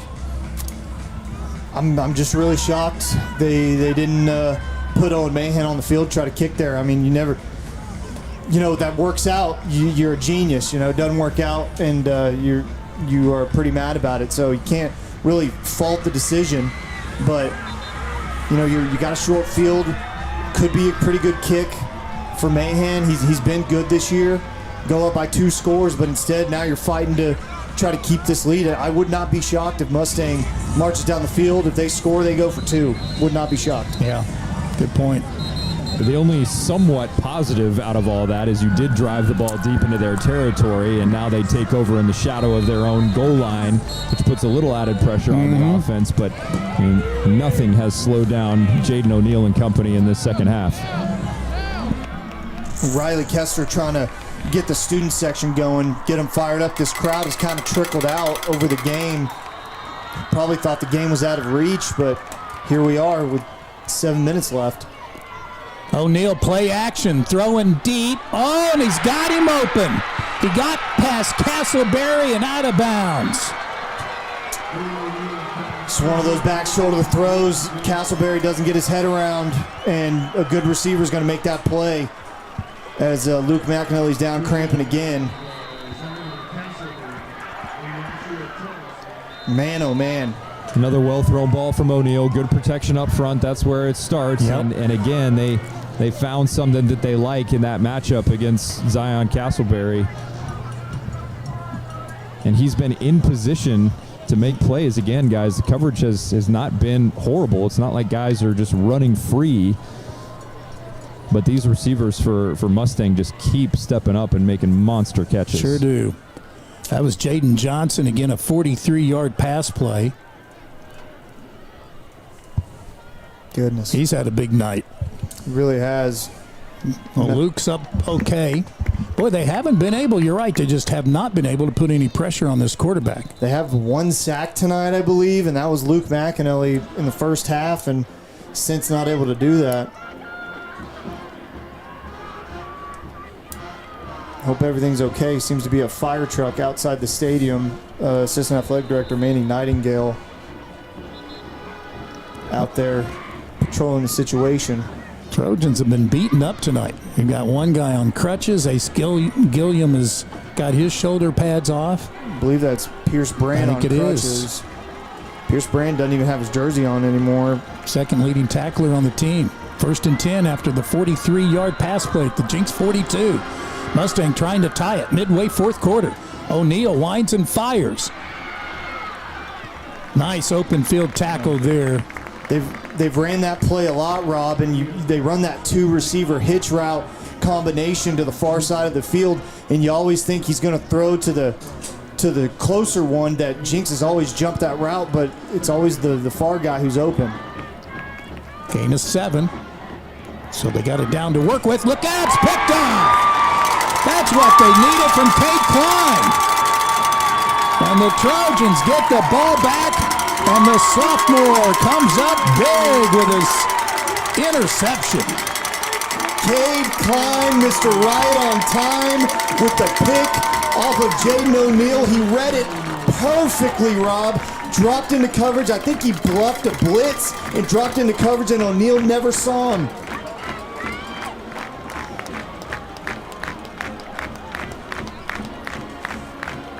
Stadium's come alive a little bit. Cade Klein's fired up on the sideline, trying to get everybody going. Now you go. Now you go on the Trojans offense. A touchdown here makes you feel really, really good with about 6 minutes to go in this game. Well, you've been calling for it since the third quarter, needing a play like that. The thing about that one, guys, is you look at the replay, I think Jaden Reyes is open. He's open in the middle of the field, and O'Neal puts a little bit more air under that ball. He's able to get it over Cade Klein's head, but take nothing away from Cade Klein there. That is just a massive, massive play for this Trojan defense. It sorely needed one. Running play for 5 yards. And now, Mason, it's can you do what you've been doing all game long, which is just pushing people, and can you grind out some clock and some first downs here and get this thing to roll? Yeah, KD 400 watch is officially on because he's going to get a steady diet between the tackle carries, and I highly doubt we will see this ball in the air unless Jenks is in an obvious passing situation. He's at 366 right now and 7 scores. Somebody get the ice bath ready. I need one just watching him. No kidding. Jenks moved, no call.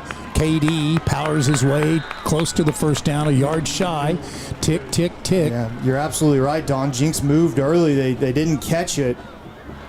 And because of that, KD gets a 4-yard gain. Now it's 3rd and short, exactly where you want to be if you're Jenks. Here comes the heavy package again. Julian Tugwell into the game now, as well as Bo Bright. They put Tugwell inside, kind of at a quasi-guard. Need a yard. Out of the Wildcats. Got it. Does he have number 8? Adios! KD number 2 has number 8. An all-time record. And I think that run put him over 400 yards, Don. It did indeed. Goodness gracious, what a night from Katie Jones. Watch the instant replay. Look at all the blocking. Clark Carricker getting the block that pushes him through, and you're not going to catch him in the open field. He's carried for 400 yards tonight, and he's not tired yet.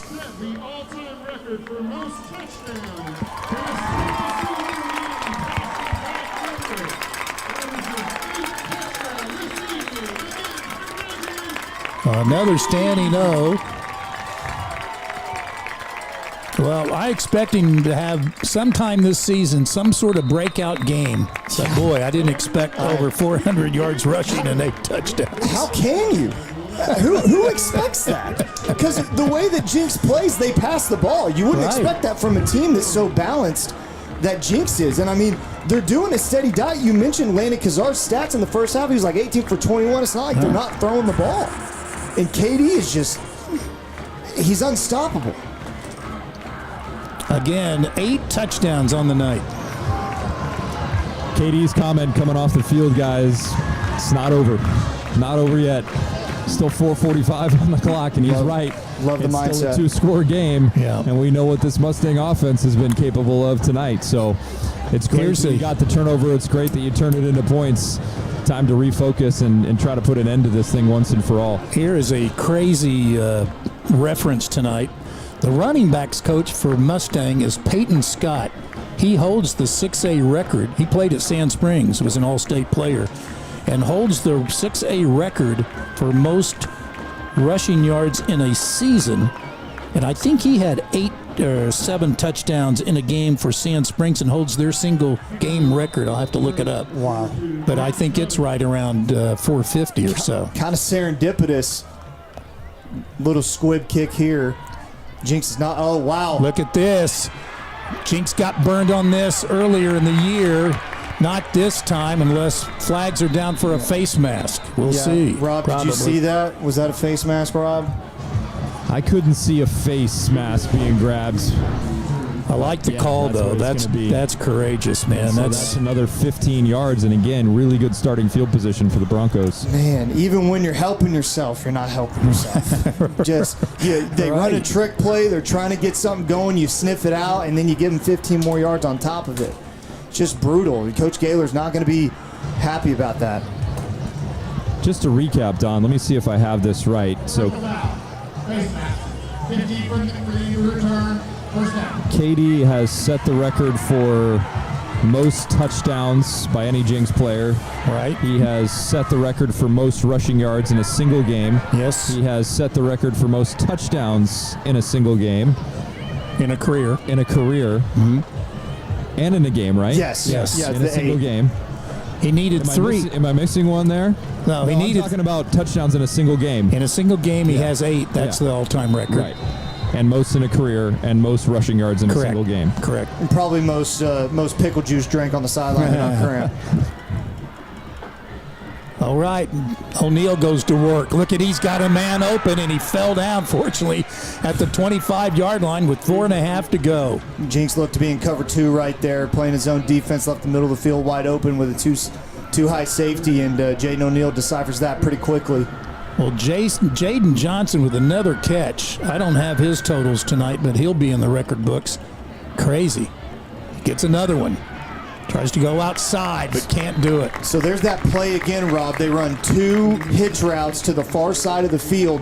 They try to, O'Neal wants to hit the far one. Middlestead sniffs it out, so he throws it to the inside one. They're setting that up for a hitch and go at some point. Good point. 5-man front. They can't get to him. And the comeback is caught at the 12-yard line and downed immediately. And they had it all covered. You just can't ask your corners to cover that long. You got to try to get some pressure in the backfield. These receivers are so good and so talented. It's just so hard to stay locked up. Lincoln Middlestead did all he could. Where were they in the first half? Running play, Gilliland cut down. Wow. Flew in there, Cade Klein. Cade Klein came in, and I think he hit his head, and he's down. Yep. Oh, mercy. He took a shot. He's holding his head. I would not be surprised if they try to get him off the field to check him out. He's going to stay in the game. Gain of 7, or gain of 3, gain of 2. 2nd and 8. Running play. Ooh, he gets hit hard at the 2, but he's short of the touchdown. Man, this has been a physical game. Most physical. He thought Bigsby was physical. This has been the most physical game this season. O'Neal hasn't run the ball yet. Now he does, and he's into the end zone. Touchdown, Mustang. Yeah, far from over. 3 minutes left. Crazy. Like you said, Mason, KD was spot on. He crossed the goal line with 4:45 on the clock. All that took Mustang was 1 minute and 44 seconds, and here we are back to a one-score game. I mean, has Mustang had a drive over 2 minutes tonight? It doesn't feel like it. Not in the second half. No, definitely not. Extra point is big, and it's good. 3:01 left. Man, oh man. And it's 55-48. We'll take a break and come back.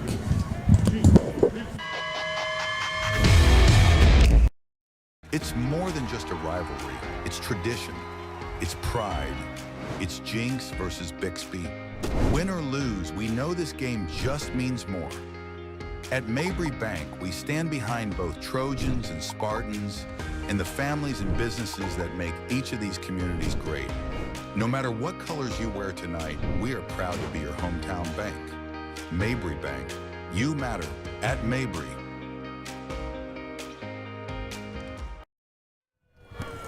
Well, the Trojans will look for an onside kick here. There's a near full moon. It was a full moon last night, and this scoreboard shows you that it thinks it's still a full moon. 55-48. Talk about some weird things happening tonight. Yeah, I expect an onside kick here. Mustang's got no other option. They got one stop defensively all night, and you don't have time to play games and try to get another one. Not with the way the Jenks has been running the ball. Kate Klein is out there. Seems to be okay. He is not deep, though. Carricker and KD are. Here's the kick. Good bounce. Oh, to go out of bounds. That'll help. Yep. Give Jenks a short field. Really good for them. Well, they don't have much time to recover. They got fall break, obviously, next week, but we play next Thursday at Edmond Deer Creek. 7 o'clock for the kickoff. Mustang, meanwhile, they are on. They're home next week.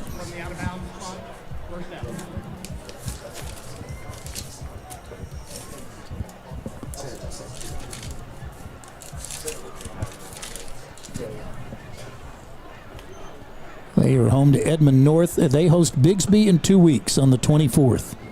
Then they're at Norman.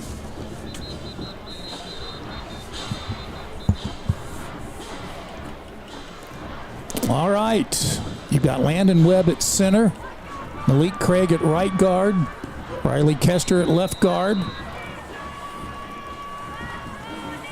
Dafe Aruru at left tackle, Jamison Mobley, the freshman, at right tackle. 2 H-backs for Landon Kazar. Hands off to KD Jones. Busts it and inside the 40. Thought he was gone again. I thought he was too. Wowzers. Absolutely great from KD all night long. In between the tackles, outside the tackles, it really does not matter. 419 yards and 8 touchdowns tonight. Record-setting performance. They're milking the clock. It's at the play clock, as you see on the right, ticking down. They probably won't snap this until there's about 3 on the play clock, but we'll see. If they're smart, they wouldn't keep running. Well, they're going to snap it earlier. KD sidesteps, gets the first down. Yeah, well, when you got that guy in the backfield, you probably feel pretty good. Yes. We'll snap him whenever we darn well please, Mr. Prince. Don't tell me what to do. And to that I say, yes, sir, Mr. Cromster. 2 minutes remaining. Trojans have led throughout, except they were up 6-0. Then it was 6-6. They went up 27-6 at halftime. The third quarter was crazy. Oof. Trojans were up 3 scores at one time. On a couple of occasions in this game, obviously at halftime and then early in the third quarter. I'd be on the lookout here as Mustang calls a timeout. Rob, Mustang has no other option but to sell out to the run and keep everybody down in the box. As soon as KD breaks through the first line of defense, he's got a chance to take it again for another touchdown. We'll take a break and come right back. At Our Best Bank, we believe financial confidence should be within reach for everyone. That's why we're here to help you plan and achieve your goals at every step. Because everyone deserves a financial partner who cares. Our Best Bank, we believe. Hey Trojans, get the only card that donates to Jenks Public Schools every time you use it. TTCU Federal Credit Union has donated more than $160,000 so far. Support the Trojans with your card today. From Craig, have you texted him at all? We'll text Craig Bowman and get the updated stats. By the way, KD in the first half caught 5 passes for about 50 yards. So all-purpose yards, he'll shatter that record. Closing in on 475 on that. He's at 432 right now rushing.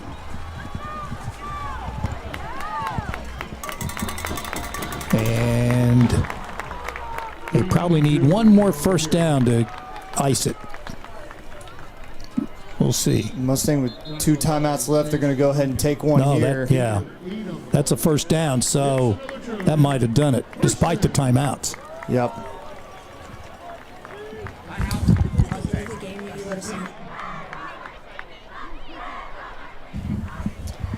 Trying to get KD's stats in line, Rob. Everybody wants to know where he's at. And, this is one of those games that if you were here, you're going to say, I remember when.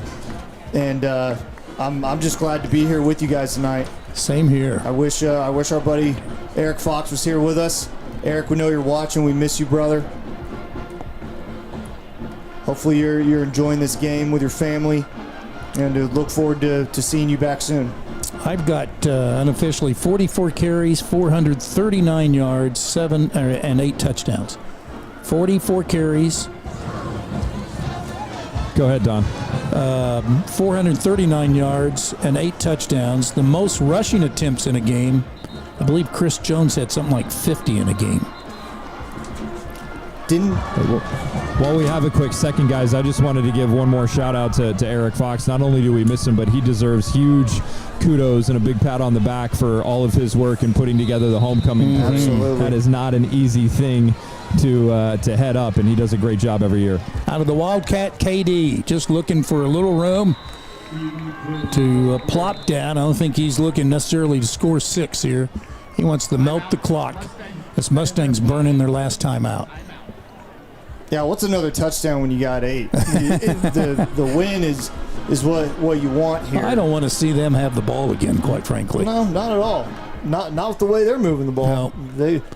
Why not? So now they're out of timeouts, second down.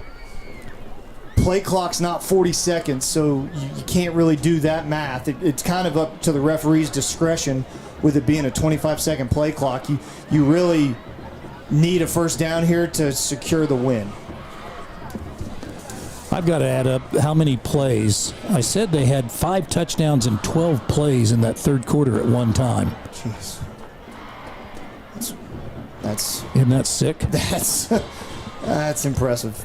It's kind of a night and day difference. This Jenks defense is going to be scratching their head after what they did at Norman last week, and having to deal with that Bixby game, how tough that Bixby game was, and then to come back and shut out Norman, who's a good football team with some offensive weapons, and then you come out here against Mustang and you're fighting for your life out here. Just going to leave you scratching your head. They've just scored 6 touchdowns in the second half on 30 plays. Unbelievable. Or, is that right? 5? Yeah, 6 touchdowns in 30 plays. That's kind of crazy. All right. Caleb Dillard says, hey, get up. Let's go. Come on, super fans, wake up. It's homecoming. Looks like we might be in a victory formation Yes. here. They're out of timeouts. Kazar takes a knee. That'll bring up third down. We'll have to snap it, though, one more time. Play clock goes to 40. I don't necessarily know if that's right, is it? And then we'll call a timeout. No, it's third down now. Yeah, so they'll hopefully get the clock down below 40 seconds. They will. The math checks Yeah, out. yeah. Wow. Man. Out of adjectives for this one, huh? How about the last two games? 66-35 and 55-48. That'll do it. Just under the 35 seconds, so homecoming 2025. What a night. Addie Gaylor will never remember, or never forget, I should say. Homecoming queen, escorted by her parents, Adam and Kinsey, 4-year varsity letterman and state champion for the Trojan soccer team. First female president of the Jenks High School Superfans. What a night. Unbelievable game. Shout out to Colby Niles, our homecoming king as well. Colby Niles is a senior on the soccer team. Colby's a great guy. And Jenks wins an insane game. Rob Labor, I wonder who our Waldo's Chicken player of the game is going to be. I'm quite curious. I'm sure the fans are wondering. Any nominees? I'm open to any suggestions. I would like to be cheeky and tongue-in-cheek, but I don't want to disrespect anybody else on the team. But it's got to be Caden Jones. There's no other option. I think the guy not only deserves some Waldo's chicken and an ice bath, I think he deserves to be on SportsCenter tonight, quite frankly. I completely agree. As we wait to hear from Coach Adam Gaylor, who knows what Gaylor's going to say after this. As the team goes over the student section to celebrate with the super fans, Addie Gaylor there front and center wearing her homecoming crown and her dress that she walked out in. That's pretty funny. She is indeed a super fan. So happy for the Gaylor family. Pretty great. Mm-hmm. As our camera crew tries to go find Coach Gaylor and Rob Labor. By the way, Addie is going to major at OSU in sports media and marketing. She is. And she's going to work as a student assistant in the recruiting department with the Cowboy football team. They could use her energy, couldn't they? They could. Rob's pretty close to grabbing Coach Gaylor. Guys, we're good. Go ahead, Rob. All right, down here on the field with head coach Adam Gaylor. Trojans win at 55-48. I know that second half probably took at least a few years off of your life. So let's start with the good. This guy, number 2. He broke 3 records tonight. He had over 400 yards rushing. He had 8 touchdowns. I don't know what else to say about him that we haven't said on the broadcast. What do you want to say about what you just witnessed? I shouldn't say he saved the defense. As poor as we were playing in the second half, he just answered back. It was just I was awestruck to see, to watch it. But he's unbelievable. I mean, I'm like almost at a loss for words. Like you said, setting all those records in one game, and just it wasn't bouncing everything. It was just tough physical runs. And how about our offensive line? Like, that's pretty impressive. We went forward down here, didn't get it, but we were going to live and die with number 2 in our offensive line tonight. And so they won more battles than they lost tonight. Full credit to those guys up front for sure, because you don't have a special light like that if you're KD without those guys paving the way for you. Okay, defensively in that second half, seemed like you had a pretty good grip on things in the first half. What in your mind changed in the second half? Why were they so difficult to slow down? You can't give them the ball on the 40-yard line, so it's we've got some special teams things to clean up. They scored 2 touchdowns and they've got like 50 yards of offense. But they're explosive. I mean, quarterback's really good. Number 5's a really good player. We kind of took our foot off the gas. Then we get a couple guys dinged up. It wasn't a mash unit, but had to put some other guys in there, and those guys didn't play as well. So those guys, we got to get them, we got to coach them up so when they are all ready, they're ready to jump in there. But again, as a head coach, it's a great win. As a defense coordinator, I have a hard time feeling really good about anything. I know that I think there were 11 total touchdowns in the second half. Where does this one rank in terms of just the swings back and forth and the emotions for you personally? I thought I was watching, the Texas Tech OU game when Mayfield and Mahomes were playing, in a different way, We couldn't stop the pass and, they couldn't stop the run. So, but just up and down. But again, just the grit to how about Cade Klein, right? How about that? That guy's unbelievable. Another guy was supposed to be covering that guy, and he fell back in and made a great play. So just can't say enough about, at the end of the day, we did enough to win the football game. Last thing I want to ask you real quick, and I'll let you talk to the team, is you're always going to remember homecoming 2025, not only because you got to win, but a little extra memorable because your daughter is the homecoming queen. Tell me what this day has meant to you and your family. Awesome day. Of course, game day, you're always kind of, you're ready to get to kickoff, but today was pretty special to see. And after she won it, all the football kids, the whole team went down there and took pictures with her. Excuse me. And so it was so awesome to see that. And I've got a great picture of my wife when it was announced because we were totally shocked, but very cool. And then so I get a video right before the game. And so Kinsey and Addison say, we've done our job. Now it's time to go out and win a football game and do your job. So, yeah, very cool day for the Gaylor family. You did your job, sir. You did your job. Congratulations on the win. Congratulations on your daughter. And go talk to your team. Thanks, Coach. Appreciate you. Appreciate you guys. Thank you. All right, guys, we'll toss it back up to you. We're going to find our Waldo's Chicken player of the game here in just a minute after Coach Gaylor addresses the club. Yes, sir. 44 carries, 439 yards, 8 touchdowns, and a great point about Cade Klein. But don't forget what Landon Kazar did in the first half, 18 out of 21 passing. No, really mistake-free football from Landon Kazar all night long. That's kind of what you need out of him. He's had such a great year thus far to have the first half like he did and to show out. People are going to forget about the performance of anyone else not wearing number 2, but there were a lot of guys who stepped up tonight. Malachi Dillard battling through an injury, coming back, making a lot of catches. Right. Caleb Dillard battling through an injury, coming out. Clark Carricker coming in, hitting the hole hard while KD needed a break, needed a breather. That's important. You need guys like that, and this team's got a lot of horses. Edmond Deer Creek was behind in their game. We'll play them next Thursday. If they came back and won, they'll be 3-0 in the district. So that will be a very important game next Thursday. It is important anyway. But I tell you what, the Trojans need some games where they can, as he said, coach up some of these younger players. Yeah, and you're really going to have to tomorrow kind of survey the damage where you're at. How's Pierce Brand doing? How's Ace Gillum doing? How's Cade Klein doing? He took a big shot at the end of the game. Like, what's he feeling like? Really just going to have to look at yourself in the mirror and see what's going on. And, for as good as KD was tonight, he's going to leave the game a little banged up, too, with the lower leg, it looked like. Yeah, rolled up on the ankle. All right, so while Coach Gaylor talks to his team, here's some other scores. Moore at home beat Deer Creek 40-24. Also in our district, Norman wins at Enid 56-14. And, of course, last night, Bigsby over Edmond North, big 64-7. Scores from the other district, Union holds on at home and beats Norman North 51-30. That's a big win for them. Yeah, huge win. Edmond Memorial beats Yukon 37-13.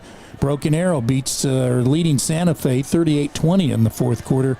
That's a rundown of those scores, and along Owasso winning at Westmore tonight 52-7.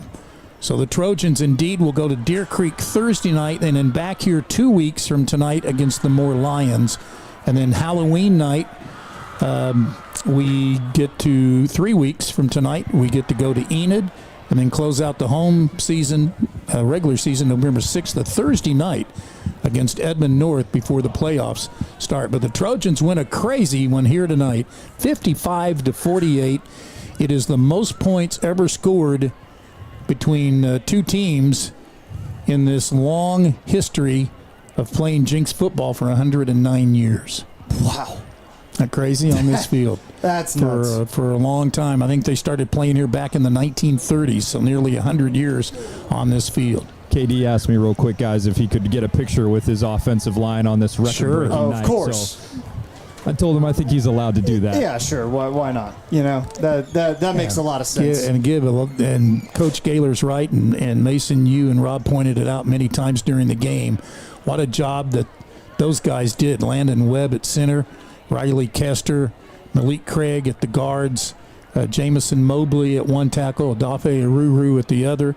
You see Julian Tugwell out there as well, number 55, getting his picture taken. That's something that that's why KD is the leader that he is. Pretty impressive. Pretty impressive. From left to right, Adafe Aruru, Riley Kester, Landon Webb, Malik Craig, Bo Bright was in there tonight. Jameson Mobley, just really impressive from those guys. They move bodies all night long. Camera guy here. He had 8 touchdowns. Touchdown runs tonight of 32, 30, and a 46-yarder that gave the Trojans their last touchdown. All right. Yeah, just go ahead, Rob. Okay, I think our cameras left you. We're going to talk to KD here real quick. Hey, I don't even know how many records that was. We all lost count. Over 400 yards, 8 touchdowns in a game. First of all, tell me just how you're feeling physically, I guess. I feel good. I could go another game. I don't know about that, but I feel good. Great win. I'm so proud of this team, so proud of my line, my defense. They battled. That was a good Mustang offense. I'm proud of them for keep battling. In your wildest imagination, could you have pictured a night like this with all of those records and all of those touchdowns? Because I think when you get to 5 touchdowns, we're just in stupid territory, and then 8 is insane. Yeah. I had a goal in mind. I was chasing at this game, and Coach Conister kept trusting me with the ball, letting me make plays, so that's what I did. What do you want to say about those guys up front paving the way for you tonight? Your offensive line was absolutely unreal. Without them, you can't do what you do. Say a word about those guys. I'm so proud of them. They fought their butt off all game. I was in their ear all game. Let's go. We got to keep going. And they responded to the challenge. I'm so proud of them. I'm gonna take them out to dinner, all of them. So proud of them. Sounds good, Katie. I appreciate the time. You got a lot of people waiting for you. Congratulations, man. That's Caden Jones, our Waldo's Chicken player of the game, guys. Maybe the most and biggest no-brainer in sports history to make that guy our player of the game tonight. That was a crazy, crazy game, but after all is said and done, a 55-48 verdict, Mason Prince for the Trojans. Beautiful game, beautiful moment, beautiful night. Really, really proud of our Trojan TV team, and really, really great. We'll see you in Edmond next week, man.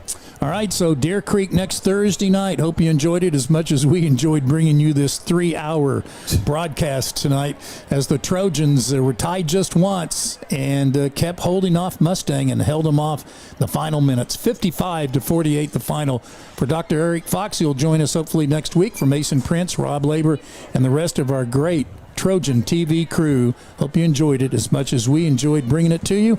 And we'll see you Thursday night with more Jenks Trojan TV.